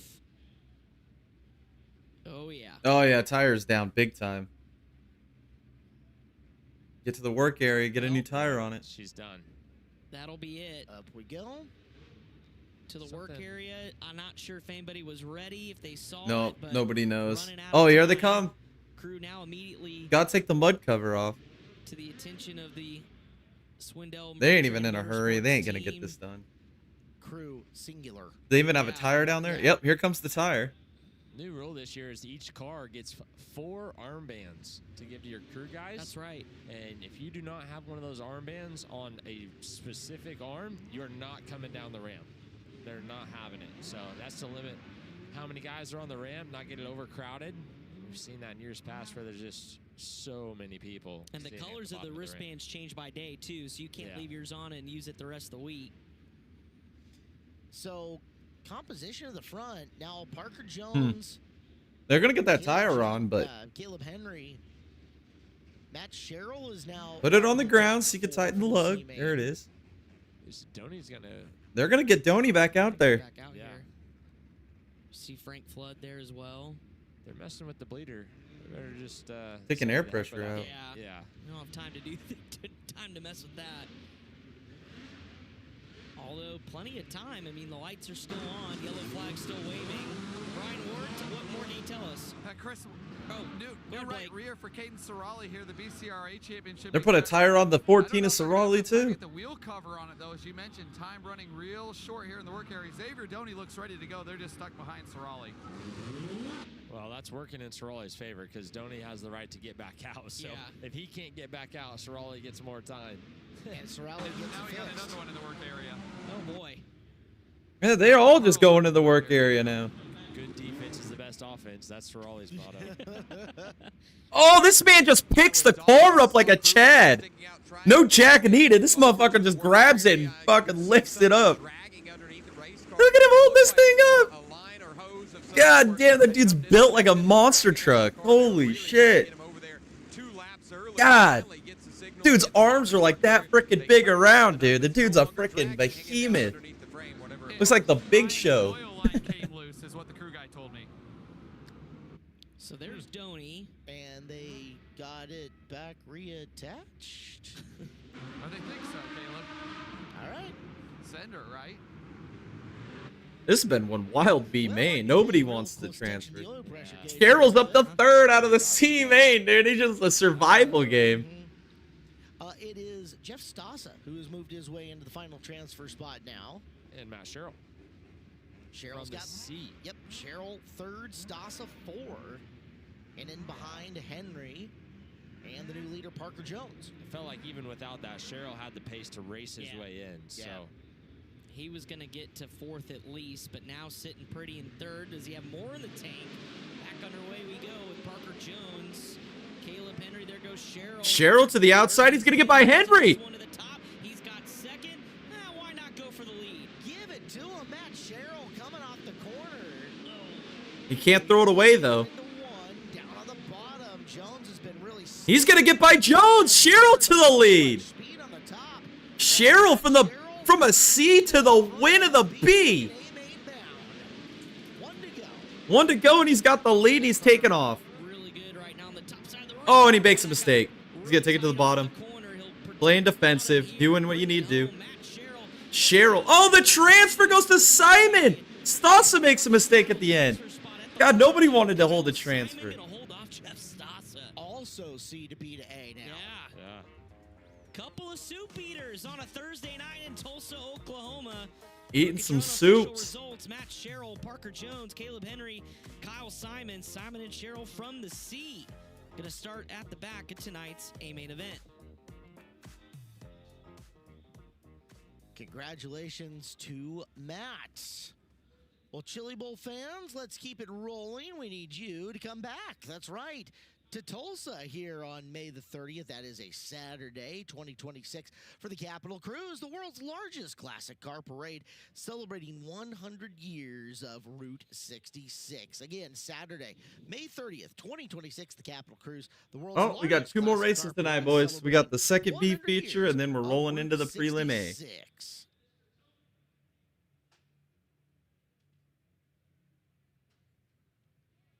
Down the ramp for B feature number 2. That one had lots going on. Let's see what happens here in the second one as the NOS Energy Drink ramp cam shows us our drivers rolling down. Brant Woods and Trevor Klein, Sam Haferteep Jr. and Jacob Hughes, Chance Crum, Matthew Recheck, Cameron LaRose, Johnny Kent, Donnie Gentry, and Robert Carson, Braden Chiaramonte and Ashton Thompson, the 12 from qualifiers that did not make it. Then Cooper Miller and Brad Wyatt, Josh Balicki, Braxton Cummings, the guy that walled whoever he was battling in that C main. Barely made it. High points after the heat races. Kind of one of those surprise picks. Didn't have the qualifier that he wanted. Gonna have an opportunity to race his way in as we go back upstairs to the top of the ramp and EHJ. Got Matt Sherrill here, buddy. I think your favorite soup is alphabet soup because you have locked it into the A main here tonight. Congratulations. Thank you. Just a testament to the guys, man. We had to fight through the C and now the B, and to walk away with the win's pretty special. I think we got something rolling into today that we can work with. What kind of changes, if any, are you going to have to make for the upcoming A main event? Yeah, we're going to tune on it. We know the track's going to be different for the A. It's a longer race, so we got to tune on it some, but we got a good base. Guys, just take a look, and I'm going to have Daryl pan around here over here. Huge congratulations up here at the top of the ramp for Sherrill. Yeah, that's awesome. Happy group, as they should be. No kidding. They had to work hard for this one tonight. Been on Yeah, they're soup eating tonight. 60% for Bell. See what the poll's looking like. Yeah, again, make sure you guys put a vote on the poll, even if you're just passing through. Outside of the back of the field. Looks like Tanner Thorson's got 40%, Bell's got 60%. Nobody saw Bayston or Leary. your pole sitter or your third place run starter. Engines firing now. Both probably have the two fastest cars we've seen tonight. Bell's got a fast car too, but he's just buried a little bit to the start. So it'll be fun to watch. It's gonna be a fun main event for sure. I'm excited. Superstars doing what they're supposed to. If you're big on big wrecks, the old dirt draft took a hit. B feature number 1 with Xavier Tony. Unfortunately, you're making Clinton sad over I was here. gonna have 5 in, but well, Clinton didn't even fill out we one know today, there's going to be a new leader at the top of the flow charts tomorrow. Oh boy, Chris Moore has made his way to the Rowdies on Millbridge night. Careful, buddy. Oh boy. Did he get permission to be over there? Oh, it's his night off. It's too bad I can't read his t-shirt. They've got the cowbells. He's getting them all rowdied up, ready to go. Attaboy. Living his best life, Chris Moore. Whoa. Did he just throw his he just lost flow his hat? hat. Come on, that's hot merchandise. You're making Andy Richardson sad. Yeah. He's like, I ain't working, bud. I'm drinking beer and shaking a cowbell. The Flow Racing What a merch class. trailer is up top and ready to go. Guys, the Flow merch trailer has everything that you could ever want, and the really cool thing is you can get a brand new hat up there. In fact, the Flow Racing store has got the exclusive Run the Soup t-shirt, right? Only available while supplies last. You can go up to the Flow merch trailer if you're here in Tulsa and pick up a new hat if you're Chris Moore. Yeah, well, he's gonna need one.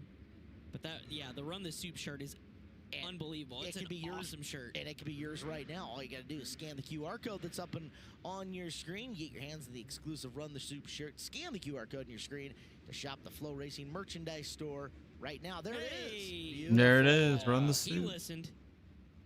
Understood the assignment. That's a veteran right there. Got the goggles on. Alrighty, Pace Truck is rolling off the surface.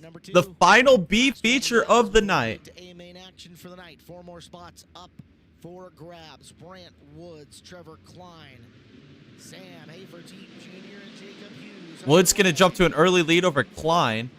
Oh, up on the berm. Klein trying to wrap the top. He's gonna get a massive run.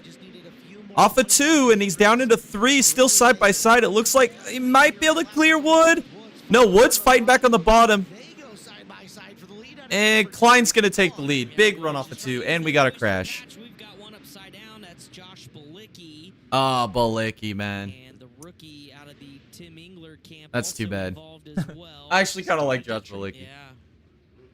Donnie Gentry's a rookie here? Johnny Gentry is a rookie here. That is crazy. That guy has been I had to do on a double lot take of when I fast saw cars, that. right? Take a Josh Oh, Balicki climbed over the top of him. and Woo! tips are over. Yeah, folded up the header. Lost a on lot of Gentry's car, position. flat in the left rear. It's going to put him buried now on a soup tomorrow, or on Saturday. Almost did the Speed shot. backflip. Well, kind of did. It'll add to the iBox Springs flip count. What? It's 40. 40, even 40. 4 car number 40. Night for the IBOC flip count. For a single prelim night, we have vaulted this thing. She's growing. We were in the low 20. Yeah, or we were 28. Okay, I thought it was like 25, but 28 this morning. Here we are. Plus 12 on the day. Probably be the single individual biggest day so far until we get to Saturday. Here's a stat I want to find. What is the single prelim day that's had the most flips in our Chili Bowl history? Oh, good luck with that one. Don't want to be sad. B-Walk, if you're paying attention, that'd be a fun stat to have maybe later on or next year. That would require a lot of flow film history. Yeah, yeah. What do you think Brian does during the week? Yeah. Yeah, that's Right? true. He answers Brad Sweet's phone calls. That's what he does. And in between, he's watching old Chili Bowl footage. Yes. Allegedly. Guys, I'd like to keep an eye on Balicki's left rear after that impact. A little bit of mud around the nerve bar and the oil can, but packed in the bead of that left rear tire, there was mud about halfway through it. We'll see if that can hold air in that left rear tire. That's not good. Well, if it's there, Clinton, he's going to know right away when he gets on the gas because that thing's going to shake. Yeah. Oh, it's going to rattle and shake the hell out of him. It's going to be like a bucking bowl, man. Vibration. as best you can. You guys know what shake weights are? Heard of them? Yes. So it's like if you're the shake weight, just going so much faster. Not fun. Back to green. After this race, I have a much better comparison that I just thought of. Well, we're going to watch Sam Haferteef Jr. Oh, that was a good run there by Haferteef. The second spot away from Brant Woods. Woods now under attack, although jumping the Battle for the transfer. Oh, and he stalled it. That's the 5P of Cameron LaRose. Stalled it going for the transfer spot. Stalled it out. Yep. So packing your wheel full of mud is like when you go to Lowe's or Home Depot and they put a paint can in the shaker. Oh, yes. That is what it feels like. That's about the RPM rate that is vibrating through your hands and your eyeballs and your teeth. And yeah, it's aggressive. I feel like I need to clarify a little bit here on that left rear wheel. It's not so much packed inside the wheel, but it was kind of wedged in between the tire and the bead of the wheel, looking like it might knock that bead off just the way that it was wedged in there. Gotcha. Brian's Southern Oklahoma came out in there in between. Yeah, he's got a long ways to go for Balicki if he wants to make his way back to the front. He's got to go past 10 race cars. Damn. And on a racetrack. And they're pulling LaRose off the track. LaRose is 5P now into the work area. A buttoned-up crew over there. Everybody's got the appropriate shirts on. And LaRose will return. All right. Of course, that's the Rossi Petty Racing team. It's had a pretty decent Chili Bowl week. Got to get out of gear. I think they got it out. LaRose, like a lot of others, going to have a lot of work to do to come through this, although just a couple of laps in. Made the show on his prelim night a year ago, but did not finish that event. Going to have a lot of work to do to get back there in about 13 laps here in the second final B feature. When we get back to action, Trevor Klein will lead. Sam Haferteef Jr. is second. That gray 14 is Brant Woods. He's in third. Chance Crum is the blue 7R sitting in the fourth spot. Outside looking in, the 11 of Jacob Hughes, the 57A of Matthew Recheck, and the 8L of Cooper Miller. Alrighty, we're going to go back green again. Yes. Haven't got really any laps in. I think we still got like 13 to go in this B feature. Maybe pick off a few, get one more caution, and get yourself in striking distance. He'd been ripping the top. Klein's still leading. Haferteef, Woods, Crum, your top four. Those are your transfers.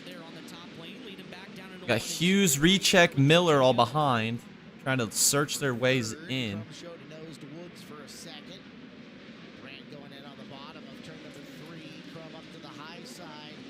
And there is a new fourth place car. Yep, Hughes is going to take that transfer spot now. It's Jacob Hughes up to fourth. Jacob Hughes could move off the bottom. So Hughes in the red and black machine has the fourth and final transfer spot. There's Crum. Blue and black 7, one spot out. Ripping the bottom. There up on the berm was Brad Wyatt. Another car out of the C. So Wyatt and Cooper Miller on the move, but it's Wyatt, the best of the C main move-ups, challenging Crum here for fifth. Clinton, these lap times are super slow. 13.3 second laps out there. Yeah, they look like they're just crawling. I mean, it's weird. Yeah, considering we've seen 9-second laps, at least laps in the 9-second bracket previous years here. Last time by 12.5 for Trevor Klein. He's about the only one who has found anything out there. He's got nearly a 3-second lead over Haferteef. As this is for the final transfer, Crum rebuilt some momentum up around the high side. And he is trying to retake the final transfer from 11. Wyatt down on the bottom. They got 7 laps to go, and 2 of your C main guys are battling here for transfer spots again, like last race. It's Miller and Wyatt.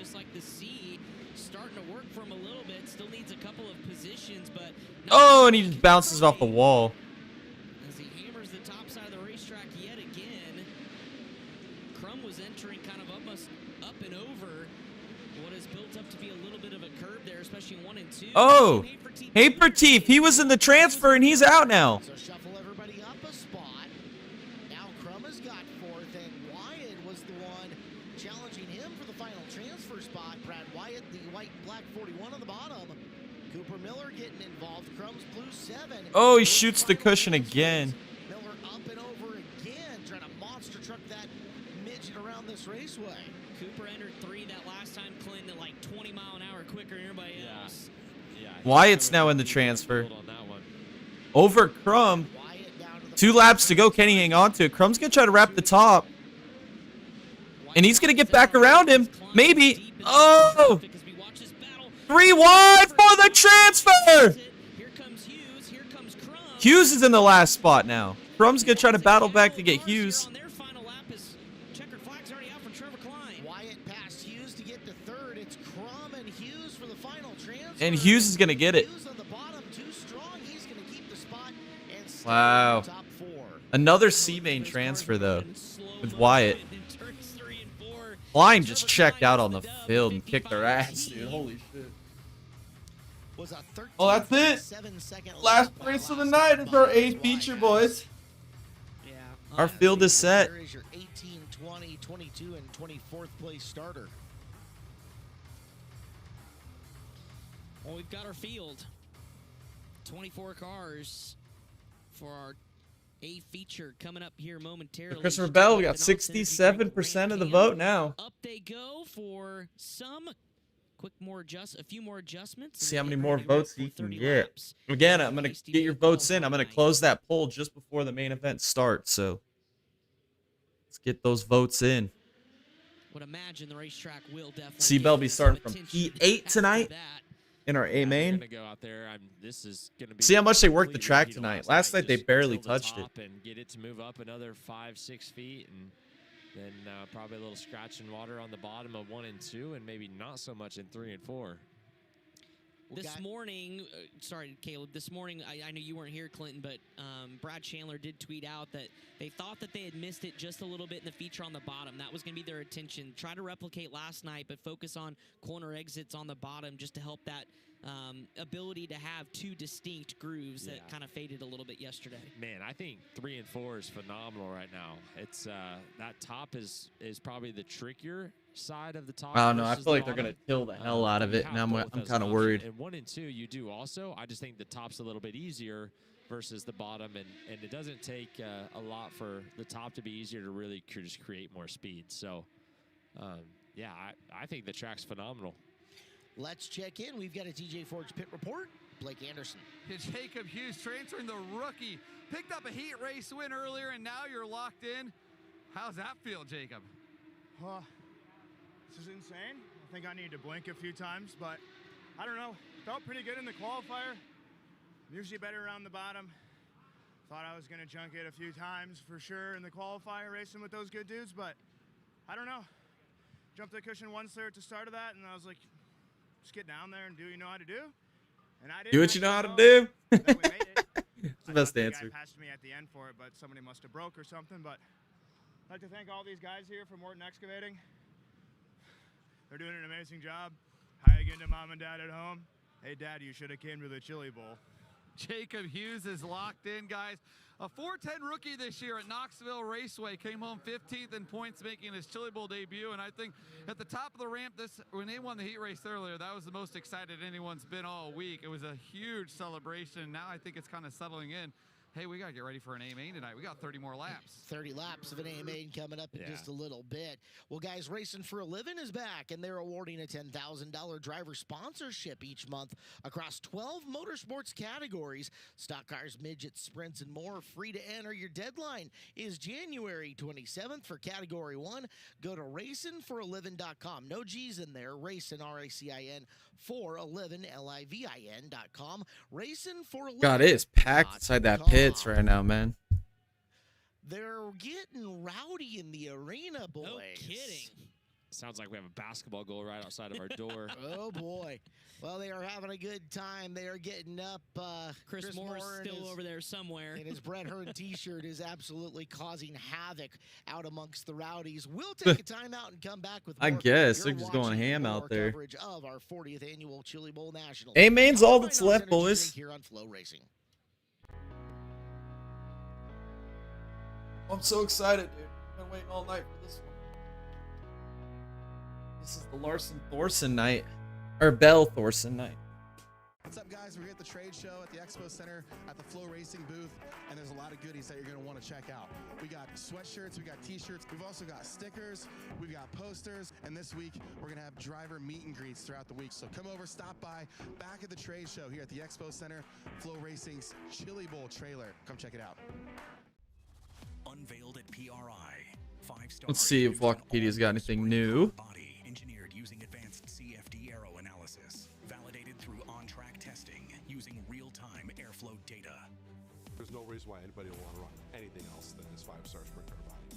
Designed to fit Maxim, XXX, Schnee Lawson, JR1, J&J, DRC, Spike, and more.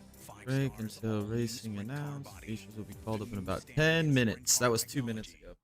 The 3 for Me, only at Chili's, serves up the big QP for just $10.99. And that's 85% more. Not bad. We're not too far away from Maine. Maybe about 30 minutes or so. Or not 30 minutes. About 15 minutes or so. 71% votes on Christopher Bell. Wow. You guys are buying into the C. Bell wagon tonight. I like it. I like it. Oh, I don't know who's going to win tonight. Every checkered flag and trophy. I really don't. Every ounce of dirt, sweat, and gears. Part of me wants to say Spencer Bayston, but the other part of me wants to say CJ Leary. I think CJ Leary wins tonight. That's what I'm going with. Open up a can. If I had to vote, that's what I'd vote for. He's been just fast all night long. He's the high point man. At the end of the night, he's gonna start full. It's in the ABR cars, and those cars are wicked fast. Saw the Briggs Danner on Monday. I don't know how you can, but then it's Christopher Bell P8. Depends on how much the track prep they do. It doesn't look like they're doing a whole lot, so I hope they don't at least. But if they go out there and till the shit out of it, it's gonna be in trouble. Gonna be in trouble.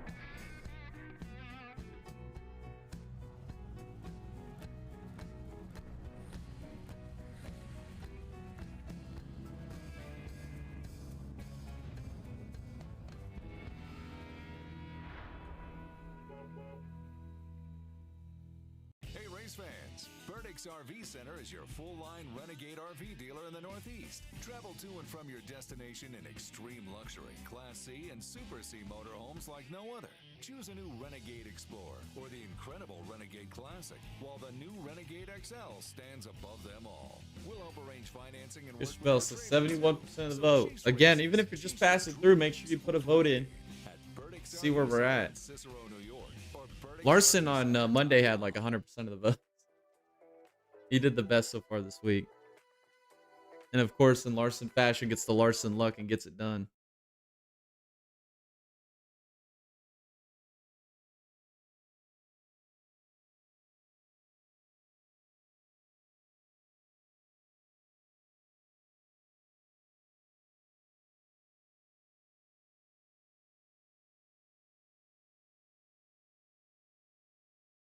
All right, we're on commercial break. I'm gonna take a quick minute break. Enjoy merch commercial.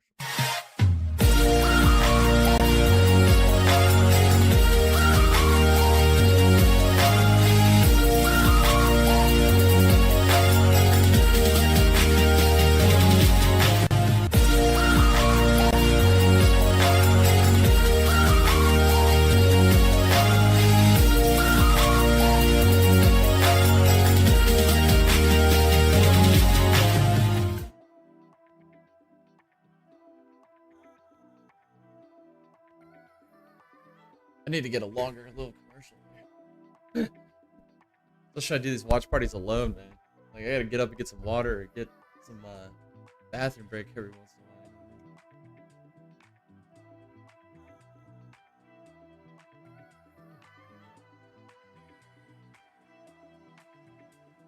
while. Or at least chain a few of them together, you know? I might work on that this week or tonight. Get some little stream to go, or a little string of advertisements together.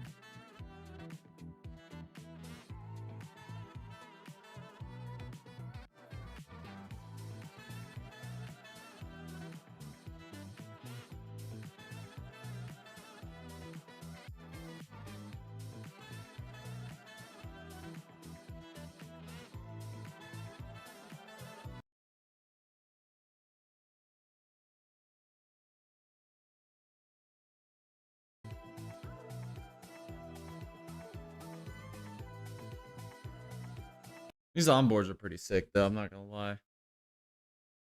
Got the drone cams. We got some even live onboard cams, which C Bell has on tonight. So hopefully we'll use that a little bit in the main event. See what Wikipedia's got going on. One more check real quick. See what they're doing. See if there's any reports on what they're doing with the track, because I haven't seen any pictures or anything of them tilling it up or anything.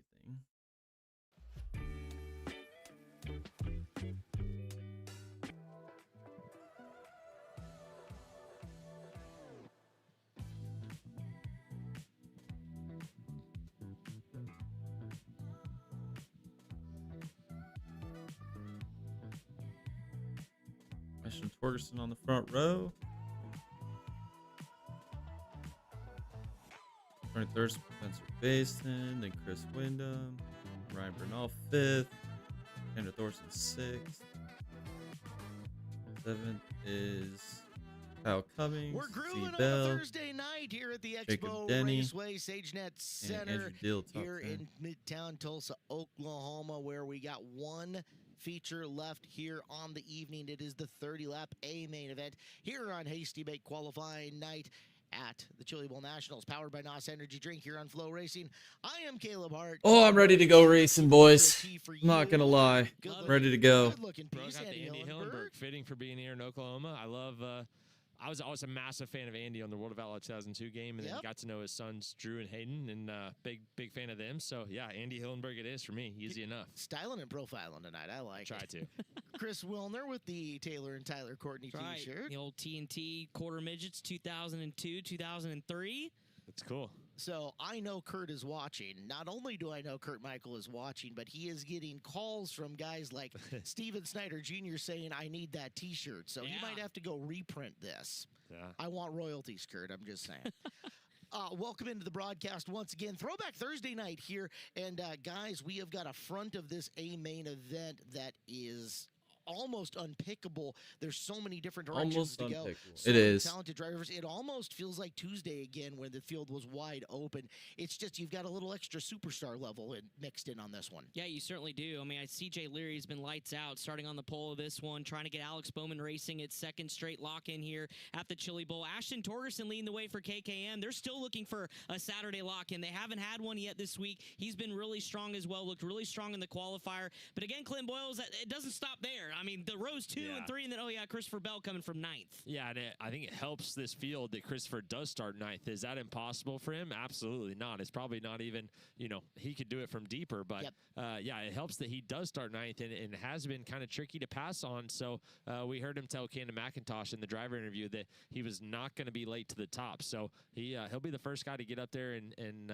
what did the kids say? Mess around and find out? Well, here's the thing. He's going to have to beat Tanner Thorson He's going to have to do something. You know that Tanner is going to be looking to make some moves early. He is not high up in this field. He's a couple of rows deep as well, and he's going to be looking for something that gets him a couple of free spots and puts him in position to go for that. And he was pretty quick to admit that they weren't even happy with the race car yet. He's not even close. So if they've had time now to adjust on it, and Tanner's been hands-on all week, he's ready to rip. It's time to show what this car is capable of in the times now here in this feature. It would be some interesting serendipity on Throwback Thursday night to have a guy going old school with 4 corners of coil come out and win this thing, right? It would. I really thought Tanner might be a touch better in that qualifier than he actually was, and I think that's probably scary for all these guys for Tanner to not get complacent with his race car and go back and just absolutely get to work. He could come out swinging and be really good here in this feature. Well, we'll find out. Cruz really didn't do a whole heck of a lot out out there. We're going to see a That's very good. similar Thank track God. to the end of B mains for what we're going to have for the start of this A. I don't want to Colby, see them and that do could throw shit a to the even racetrack, man. additional wrench to it, although they are still working. A little more water is coming down around the top. Yeah, we're tilling the top and bottom, and they definitely gave the bottom a little more love tonight than they did last night. So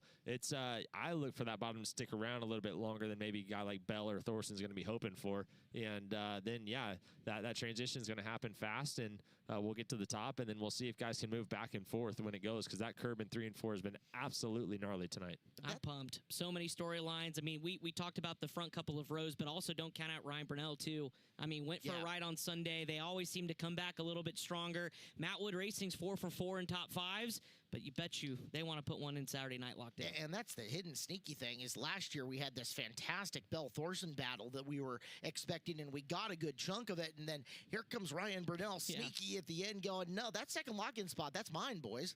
Yeah, I think one of the cars and teams that we've seen do the best on the bottom side of the racetrack has been the 39 cars. They can move anywhere they want to go, and Kyle Cummins is in that first handful of rows here in this A main, and you know, they have been absolutely lights out as a team. So he's looking to carry that torch. He doesn't want to be the guy that lets everyone down. Right, a third and a first coming into tonight between their two previous racers in Jet Barnes and, of course, Emerson Axum coming through it and looking so good last night and taking the A feature win. Lots of different ways that this guy can go. Man. The A main event is just a little bit of Sounds like they're doing too much work to the track. And, well, we got some stuff to get to. I think we'll take a break. We'll take time out. We'll let Yeah, I think they're doing too much to the track. Together, start getting their thoughts If it's going, taking this and long to when we get going to come the back, main, it's got to be a lot of track work. action and the picks coming up after this timeout. You're watching our coverage of the 40th. I'm nervous now about the track work. I don't want to see it be one lane dominant.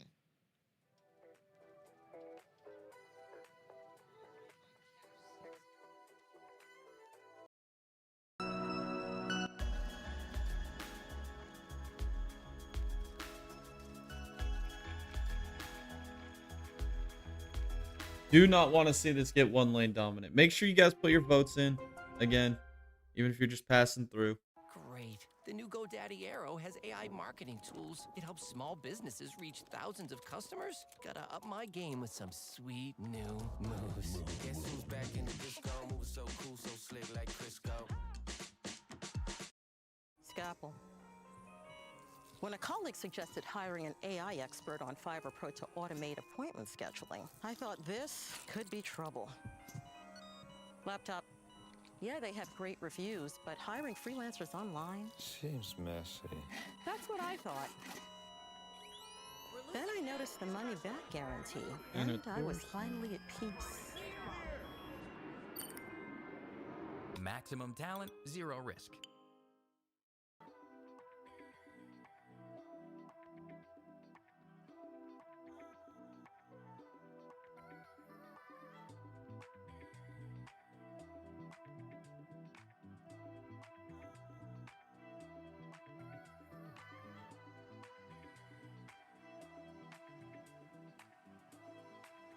Alrighty.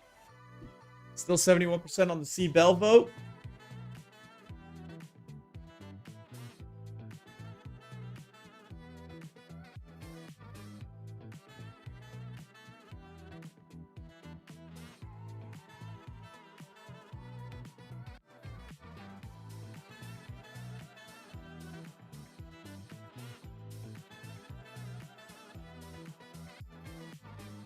Yeah, I think they're doing too much work to the track. I'm not going to lie.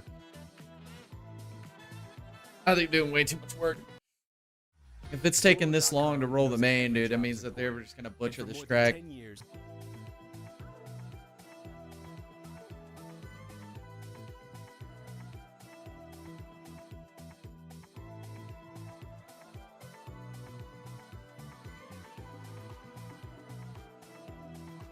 Absolutely butcher it.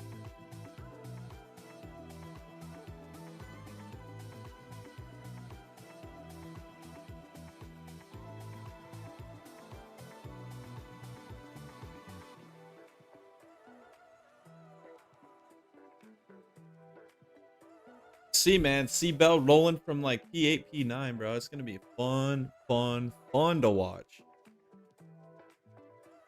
Can he do what Blake Hahn did on Tuesday and get all the way up to the front?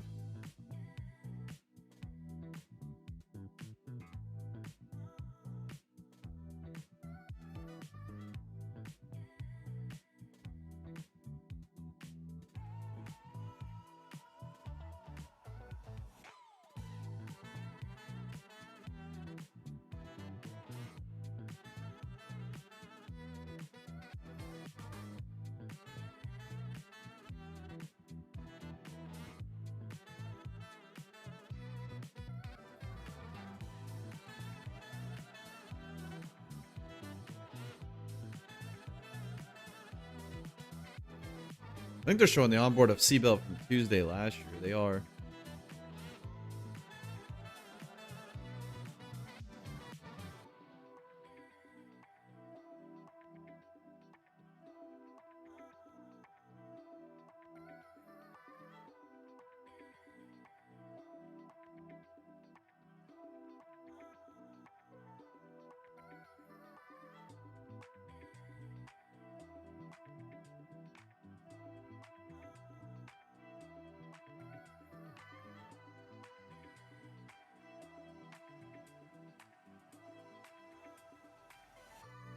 I think once we get back to this commercial break, though, I think we'll start seeing cars get rolled onto the track.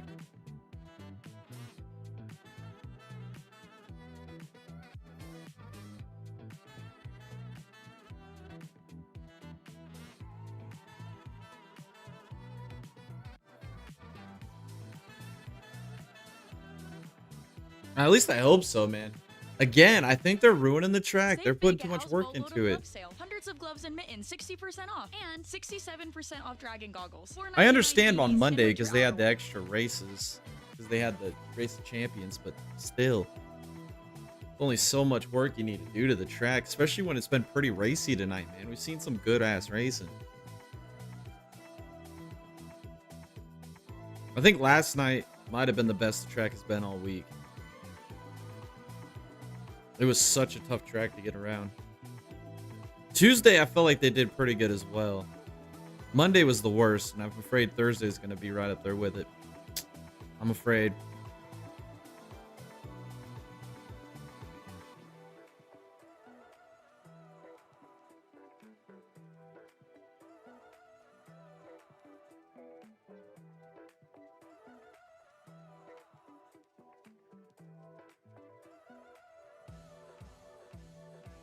'24 Chili Bowl Wednesday feature.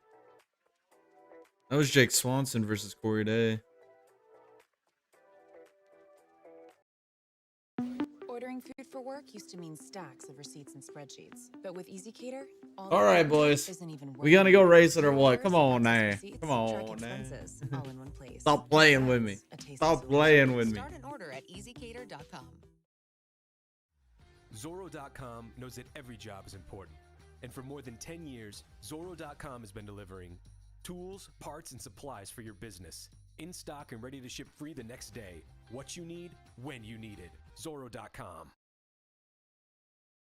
Folks like to call Myrtle Beach the beach. Here's why. The beach means no clocks, no agendas, no schedules. It's just good food and good times. Plan your trip at visitmyrtlebeach.com. Winter outfitting. This is a long commercial break, guys. Goodness gracious. Hard to do these watch parties when you just have freaking so much downtime. Give you versatility to create Again, if you're trying to find more content to watch on our channel after we're done here tonight, I posted a video of the new chase format explained. Quick little watch, very informative. I break it down as easy and plain and simple as I possibly could. So anybody, whether you're a new fan, an old fan coming back to the sport, or a diehard, you will be able to understand it and get a good idea on how the new chase for the cup works in NASCAR. Legends are tested and new ones are forged. Memorable moments. Let's see if anybody's actually viewing that video or not right now. Under pressure. The air in here, well, it's thick with dust and destiny. It's the Chili Bowl Nationals, powered by NOS Energy Drink, where motorsports melt together. Hello, race fans. Today, it's got 6 views. Make sure you guys go view it. We are ready for Hey, we're rolling down the ramp, boys. We're gonna go racing. Finally, we're gonna go racing. In just a couple of seconds. It is 24 cars, it is 30 laps, and only 2 lock-in spots to the A main event on Saturday night are available. In-car camera up and rolling. We will have that footage of Christopher Bell here in this A main Hopefully they utilize this a little bit during the race. on top of his roll cage. Your starting lineup for tonight's A main All right, here we go. event. Row number number 1, it is the 55X I'll let them take of over. CJ Leary out of Greenfield, Indiana. And to his outside, from Glendale, Arizona, the 67A of Ashton Torgerson. Row number 2, the 1S of Spencer Bayston out of Lebanon, Indiana. And row to his outside, Chris Wyndham in the 89 out of Canton, Illinois. Starting 5th from Hollister, California, it's the 87W of Ryan Bernal. And to his outside, 2022 Chili Bowl champ from Broken Arrow, Oklahoma, the 88 of Tanner Thorson. Inside row 4, from Princeton, Indiana, the USAC Sprint Car champion, the 39G of Kyle Cummins. And to his outside, the multiple-time Chili Bowl champion in the 21CB from Norman, Oklahoma, Christopher Bell. Row number 5, the 67 of Jacob Denny out of Galloway, Ohio. And the real deal, Andrew Deal out of Andrew Deal. Kansas in the 15D. The real deal. Inside of row number 6, the Shark Carter Sarf out of Mason City, Illinois, in car number 5. And to his outside, Joel Myers Jr. in the 19. Inside row number 7, the GOAT of micro sprints from Pryor, Oklahoma, the 81F of Frank Flood. His outside, Canyon, Texas's Brecken Reese in car number 20Q. Row number 8 on the insides, the 8B of Jeffrey Abbey out of Rome, Texas. And to his outside, it's the Macho Man Brady Bacon in the 21H out of Broken Arrow, Oklahoma. Transfers from the B main begin with Matt Sherrill inside of row number 9 for second opinion. I would like to see Matt Sherrill make a run to the suit. That'd be fire. All right, get your votes in. We got 2 minutes, and I'm going to close it. Inside row 10's the Badger Midget champion 2 times in a row from Blue Mounds, Wisconsin, Parker Jones in 41J. And to his outside from Chickasha, Oklahoma, it's Brant Woods in the 14F. Inside row number 11, the ASCOC champion in the 27X, that's Caleb Henry out of Sacramento, California. And his outside, the 41W of Brad Wyatt from Brownstown, Michigan. And your final row from C to B to A, Kyle Simon in the 23S out of Covington, Ohio, and Jacob Hughes out of Hartford, South Dakota in car number 11. It's 24 cars and 30 laps coming up the 24 cars, Thursday 30 night. laps. All right, I'm going to close the poll. We go Hopefully to the got it in. infield guys. I said 2 minutes, I am but exercising time to my close one it. time for the week. Christopher You Bell, are not allowed 71%, to pick the driver starting has outside the row 4. priority on the poll. Well, continue on and make your picks. Caleb. Yes. You just blocked me there. I was going to say, when you're in college, Tuesdays and Thursdays have the same schedule. We had an 8-1 on Tuesday. Professor Ward says it's going to be 8-1 again on Thursday. I get one time to use my one time. I have used my one time, and it is tonight. You are throwing a big curveball in there. So I'm going to just go up a row into the inside unless one of you guys already had that one reserved. Give me that 87W, Ryan Bernal. I like it, Caleb. Be quiet, all right? You got nothing for this one. He is an aggressive driver, and I like that in a driver. He comes here to win. He doesn't come here to finish in the runner-up spot. He has a pretty good starting spot in this one. He won a race earlier tonight. He won his prelim night last year. He also took home a Golden Driller back in 2022. Give me Tanner Thorson for the dub. Guy I'm taking, Wow. he's a USAC Low-hanging fruit on that one. champion. He won his heat. He won his qualifier. He starts third. That fire's burning hot. He's in a redemption year. Give me the 1S to Spencer Bayston. All right. Oh, boy. Clinton, Chris. Go ahead, bud. Well, I will go the guy on the pole. This team has been phenomenal here in years past, and this year is going to be the year that finally get it done, and it is going to be a party in the pit area. I'm taking the 55X of CJ Leary. I like that pick. That was going to be my pick, but I'm going to go outside of the front row. This driver kind of came in a little bit under the radar. I thought we would have had a Keith Kunz Motorsports lock-in by now. We haven't done so. The driver who finished 5th in the pre- That's crazy. No relay Keith main Kunz a year ago was Motorsports his lock-in best so today. far. Today, he's going to lock in with the win. Give it Ashton Torgerson from the outside of the front row. And I used my one time because this guy was dominant in the Race of Champions on Monday night. He has won every race he has been in so far tonight. I think he's got the fastest car right now and a boatload of confidence. Christopher Bell, outside row number 4 for my second win of the week, coming from the 8th spot. I like it. Yes. Confident.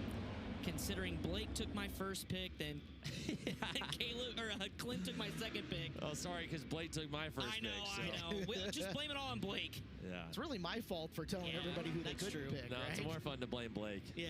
That's some truth. Well, you know, as a newly single man, that's true. There's a lot that, Oh, no. There's a lot that Blake can do now. It's over before it ever got started. I'm surprised Blake didn't pick somebody going 7-1 potentially. Yeah. I mean, that...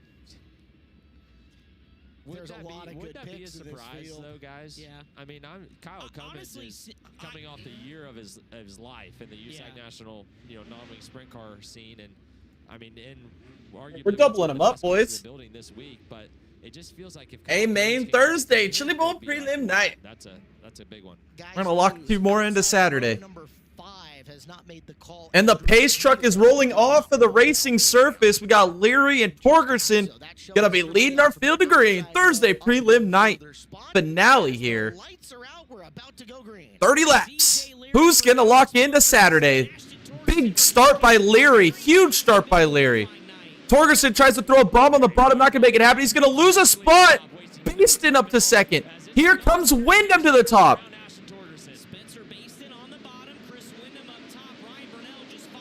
Leary taking off right now. Inside lane looks dominant right now. That outside looks like it might be in trouble here. Torgerson went all the way back to 6th.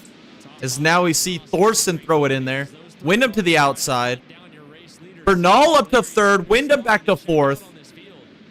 Leary is gone. Gone. That was my pick. As now Bayston, he's going to the top side. Bernal still working the bottom. Bernal's going to clear Bayston. Big move off the straightaway. Now we got Leary and Bernal, your top 2.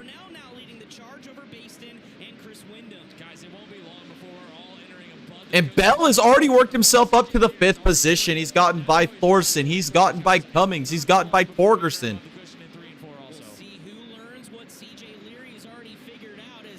Oh, Bell bites it! Makes a big mistake. He's going to lose a spot. Now Cummings is going to go by. Thorson's going backwards. Torgerson is going forward. Scarf work at the bottom. Denny back there. Leary is gone. 26 laps to go.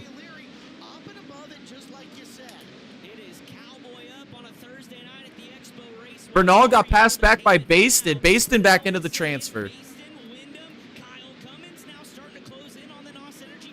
No, that's wrong. The scoreboard is wrong.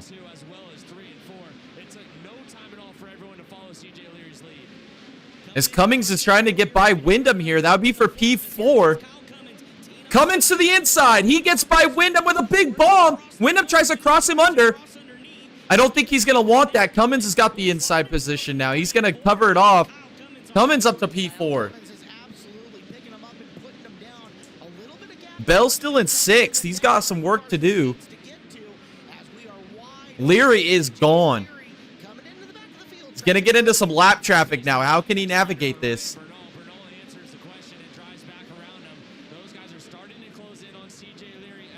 Wyndham get a challenge. A big bomb by Wyndham on... Oh, and Cummings is going to make a mistake. Here comes Bell, maybe. Bell throws it in on the inside. He's going to throw a bomb on Wyndham. He makes it happen. Bell up to P5. Got some work to do to get into that top 2, though. He's going to get to the bottom. And Carter Sarf is working here. Carter Sarf is going to get by Wyndham as well.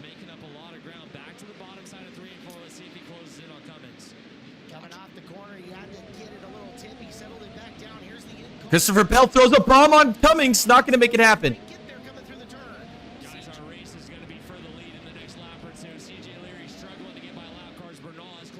Oh, Leary throws a bomb on Woods. Lap traffic. Bernal is closing the gap to Leary. As Leary bounces over the cushion a little bit. Bayston's getting into the battle too. We got a 3-car battle now for the lead. Bernal is there. He's about a car length back. He's going to roll the top with Leary. Both of them eating cushion here. Trying to navigate lap traffic.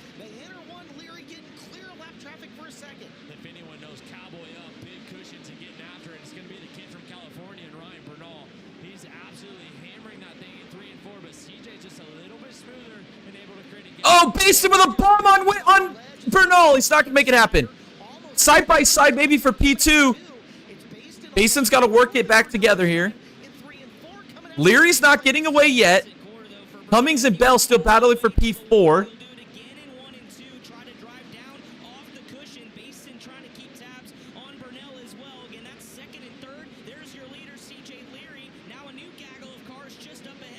Oh, Bernal makes a mistake. Looks like we're 10 to go this time by. 20 down, 10 left. Oh, Bernal's wheel stand. Coming from Bernal. That's going to cost him some space on the back of Leary. Leary's going to get away and be able to breathe for a second. Leary got a lot of experience entering above the cushion. So many laps at the Kokomo Speedway. Right now he's mastering it and absolutely pulling away as Chaos is right in front of your leader, CJ Leary. Yeah, Clint, they were 3 wide. Bell has lost track with the leaders. He is going to have a long day on Saturday. Oh, is Leary opts the cushion. Oh, Leary. Leary with the ball back on Bernal. Leary side by side for the lead. Lap traffic in the way. Oh, we got a caution. That's going to change the world. Are they going to give the lead back to Bernal? So the rule, guys, has It goes back to previous lap. It should go back to Bernal. and it's done. So Bernal should keep this lead. Wow. It'll be Bernal. Where did Bernal come from? I was paying attention to behind them. I wasn't even watching the leaders. I was watching Cummings closing in. Wow. Absolutely intense. These guys are having to earn their money tonight. How did they go 23 straight without a caution coming is the question. On a track like this, Thorson's way back, man. Amazing. Everyone just hustling, using every inch of this racetrack to try to find momentum and punch their way through the field. We'll take a look at how Ryan Bernal took that battle for the lead with CJ Leary just a moment ago. Leary got held up behind these lap cars the lap before in 3 and 4 and just Oh, yeah, he hopped the cushion. turn down line, and I don't know that CJ made the worst. Wow, Bernal made an insane move. Big turn down. Leary was able to cross him over and looked like he was going to keep the lead because he had the lap cars that pick into turn 3 as the caution came out, and that's going to get rid of Their scoreboard ain't working, so I don't know how many laps are left. It's got to be probably like 5. Right now showing as the top spot on your leaderboard. Clinton, look at the turn number 1 when you get a chance down here when the cameras come down there. There's a little lip about 4 feet off the wall, and the way Ryan Bernal gets into turn number 1, he really gets in all 4 wheels above that lip. He's one of the few drivers doing that, and he's really found some life in that line. We've seen him and Leary. Bell's got to make something happen here, man. P5, that's just deep. He's got to gain 3 spots to get into a transfer. He was getting in like I mentioned Kokomo because it looked like, wow, he's like riding up on the wall and then turning back down underneath it as guys are feverishly looking at Trevor Klein's car, making sure everything's A-okay, trying to get it back in gear. Nick Drake on the right side, his brother Brian Dunlap there as well, able to pitch in. Clinton, one other thing to point out on Bernal's 87W. One thing I noticed really early on in the race that hasn't seemed to play a factor, but I wanted to get your attention to it. It seems like there's a lot of play in that engine, almost like the motor mounts are loose. It wiggles a lot in that 87W. I paid close attention to it every lap. That play has concerned me. Not ideal, obviously. That's going to be tough for us to see, but one thing I do want to talk about is just how these guys are going to handle this restart. You know, what's Bernal going to do? I don't know that he can enter turn 1 and 2 up above it. You're just opening yourself up behind to get absolutely slid by CJ Leary. And, I mean, that would be terrible for him. Blake Anderson, you talk about how it is in turns 1 and 2. This has been a wild race, dude. The lip going into turn number 3 is absolutely... It's not going to be any more lap traffic for the rest of the race. It's going to be heads-up racing now. Keeping an eye on Tanner Thorson. Thorson tries to set that car into turn 3, but with the lip being so high... 7 laps ago, they got the scoreboard working again. That's more laps than I thought. I thought it was like 5 to go. I like the point about the turn down line. Does Bernal use that again here? I think Bernal's got to get up above it right here, fire early, turn down the hill, hit the bottom of 4, and get the best start he can. He's not going to go all the way up. Spencer Bayston will from... And he brings them real slow. Oh, Bernal's going to hold on to the lead. Leary tried to shove it in there. Oh, Bernal! Drives it up under the corner. Oh, Cummins makes a mistake. Bell up to P4. Bayston bombs Leary. And he bombs Bayston back. Bell working the bottom. Bell up to P3 now. Here comes C. Bell. Big wreck. C. Bell's going to have a chance now, boys. How did that happen? Kyle Cummings absolutely missed the cushion, opened it up, and then Bayston throws the bomb on Leary, slows them both up. Bell's rolling the bottom. This is incredible. Unbelievable. Yes. Unbelievable. With the white mud covers. And this is going to be important again, too, guys, because right now we have Christopher Bell ahead of Spencer Bayston. So give Bell 2 spots on that restart. Bell's up to third. Because if CJ Leary can get a restart and slide Bernal, that absolutely brings Bell into the picture to roll the bottom right by both those guys. Bernal that time took a slow, late restart off the bottom and quickly got to the top. You see him get into the top of 1 and 2. Didn't get slid. Leary didn't have it there. The late restart was good for him because that did not allow CJ Leary to get a big run. But I do think if CJ Leary flat tire on the 27 car. Henry. Flat left rear. See if they have a tire sitting there ready for him to go. Down and grab that entry into 1 moisture and get all the way, deep slider into turn 1. All right, so you're in Bernal's position now, Clinton. What do you do?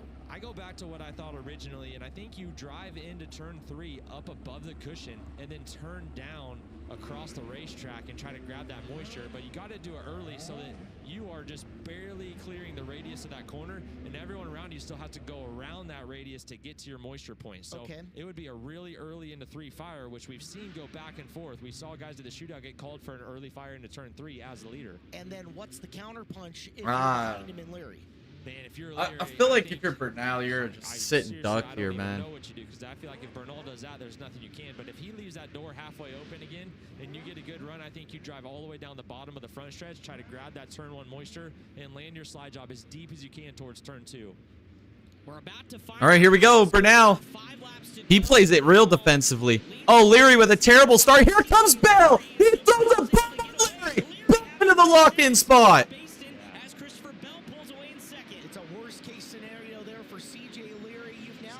Can Bell get to Bernal?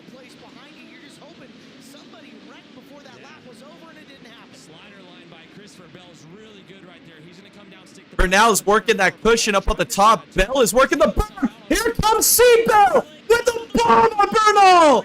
He's gonna clear him. C-Bell to the lead. P5 to the lead. Late in this race. C-Bell is welcome to the channel. And here comes Leary back to the Bernal for the transfer. Leary with a crossover, Bernal with the freaking bomb! And Bernal is throwing it away! White flag for Bell, Leary P2, those are your transfers. Leary working the bottom. Bell, time in the ball, baby, you guys called it! Leary's gonna lock in for ABR. What a race! Bell with a freaking beast run, dude. He's good. How did he do that? How did he do that? So technical at the end of that race. Bernal choked it away. Kyle and Christopher succeed every time. They are continually showing us why they are the Bell was out of it. He was gone.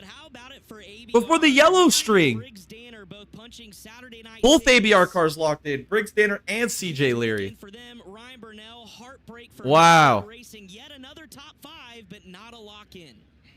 Tonight had a little bit of everything for everybody, Chris. We said it at some point. You want the big runs, you want technicality, you want cowboy up, you want crashes. Had it all.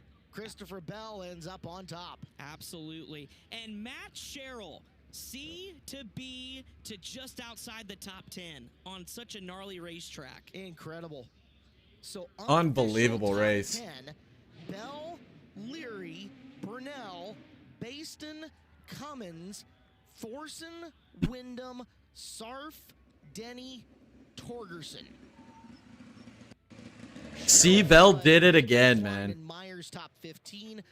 Those string of cautions saved his race, but then he turned into Bell. C-Bell in the bowl. He swept the night, Christopher Bell.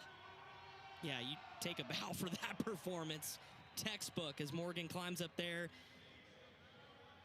Boy, what a week for Christopher Bell, shaping up what is going to be another epic Saturday night here in Tulsa, Oklahoma. Let's go down to the house. So they have got Christopher Bell in victory lane with Tony Laporta. one of your very own. Wow. Enoki. Christopher Bell gets the job done and returns to dominance here on Thursday night.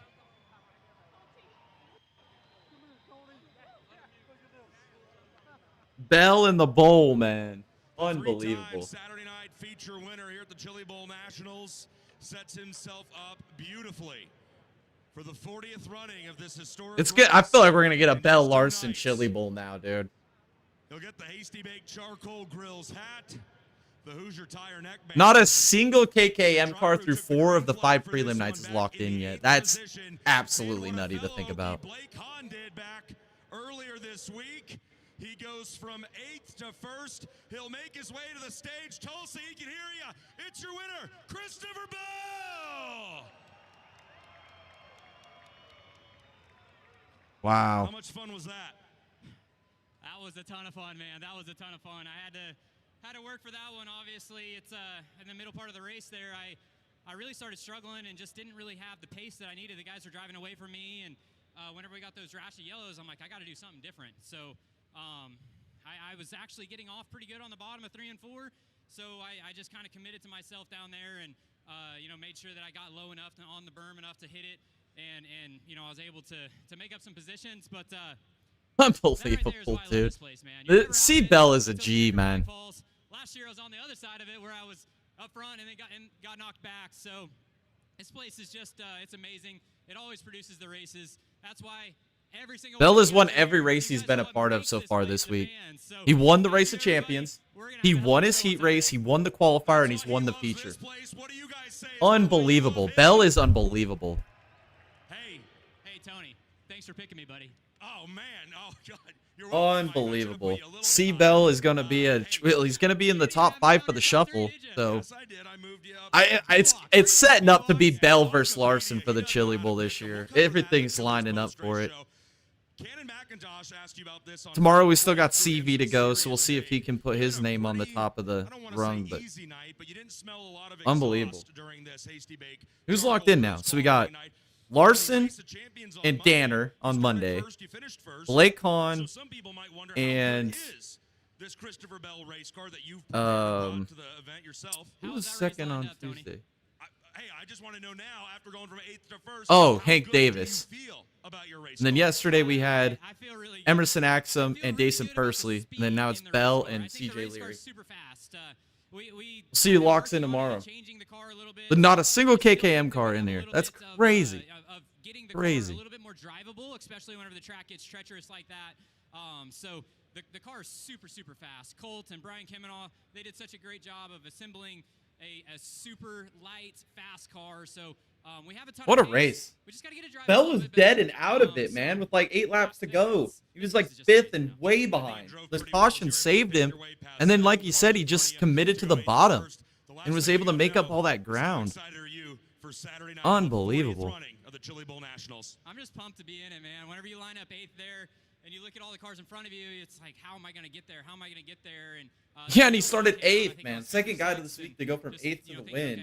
Matching Blake Hahn on Tuesday. And it worked out for me. So I want to see every single one of you guys in my pit area after this one.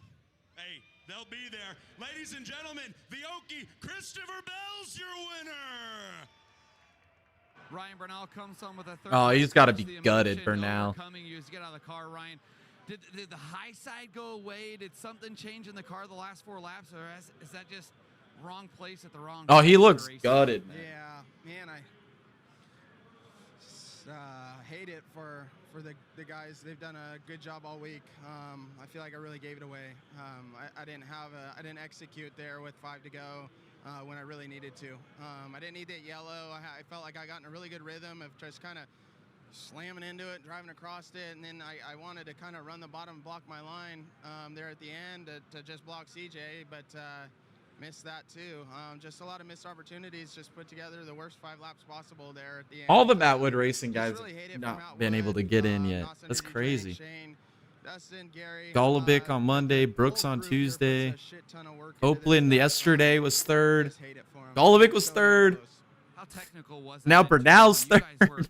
Now they got Darren Pittman tomorrow. He's probably going to finish 3rd.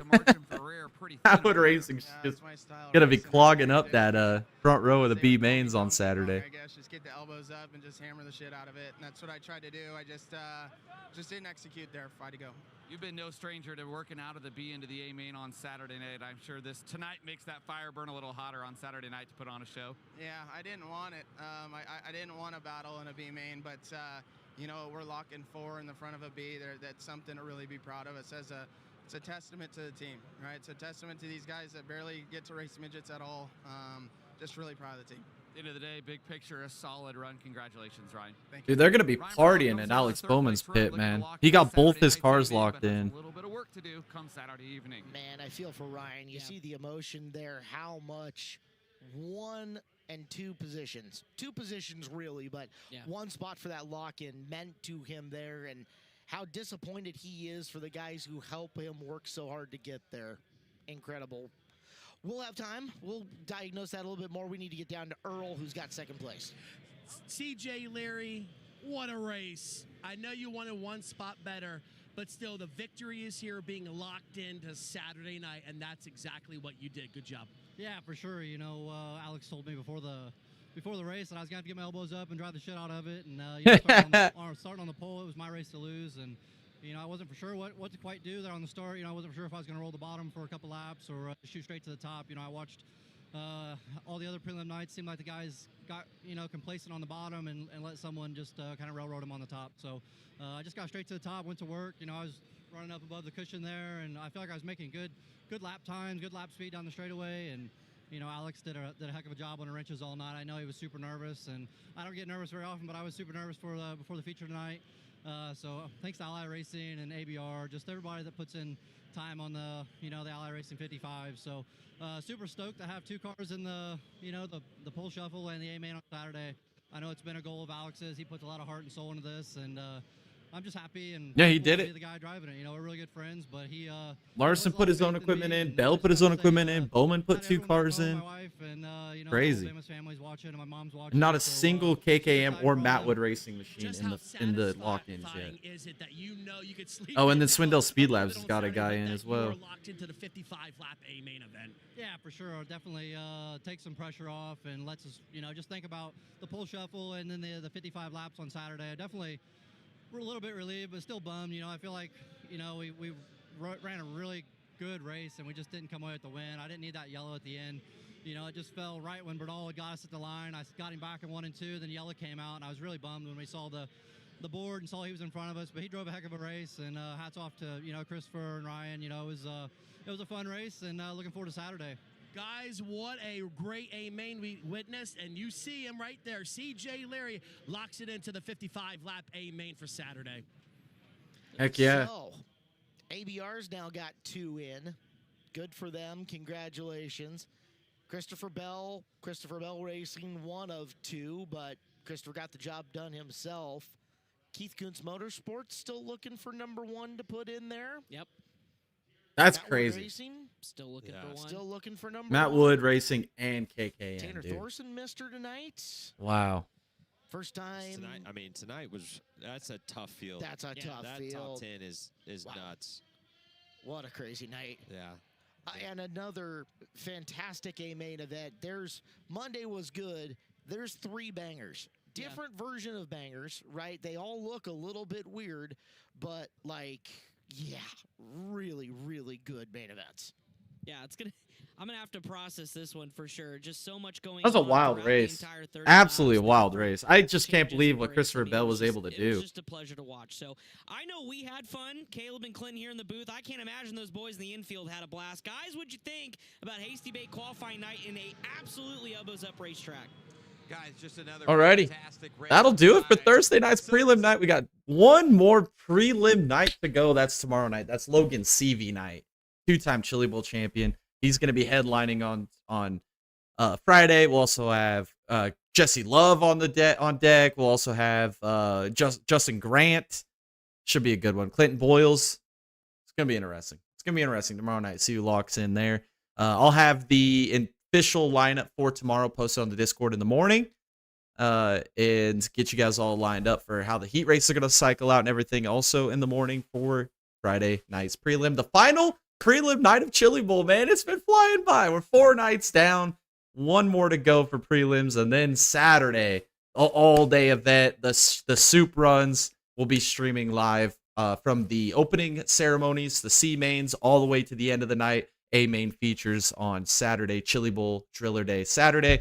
So we got 2 more live streams up this week, and then we'll be back again on Tuesday for our podcast. We'll talk about the entire week at the Chili Bowl and everything going on there, as well as a preview for the Rolex 24, which is next weekend, guys. Rolex is next weekend. Man, it's a great time for racing. If you guys enjoyed this, make sure you guys hit the like button, hit the subscribe button, turn on the bell notifications so you can be here tomorrow for the final prelim night. Also for Saturday for Driller Day. So make sure you guys turn those bell notifications on so you are up to date for when we go live right here on this YouTube channel. Also, if you guys want to follow us more, all of our social medias are on the top of the screen for you guys to follow, as well as all of them have links in the description below. Go follow us over there. Go support us over there. Stay up to date with everything happening on this channel. Also in the description below is a link to our Discord page.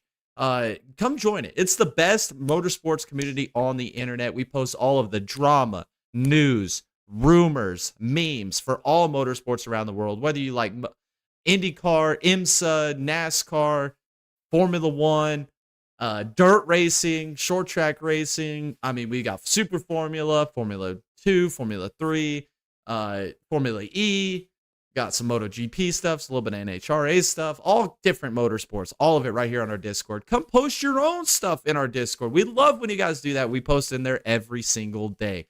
Also, if you want to support us even more, you got to check out our merch store. That link is also in the description below. Get swagged out, guys.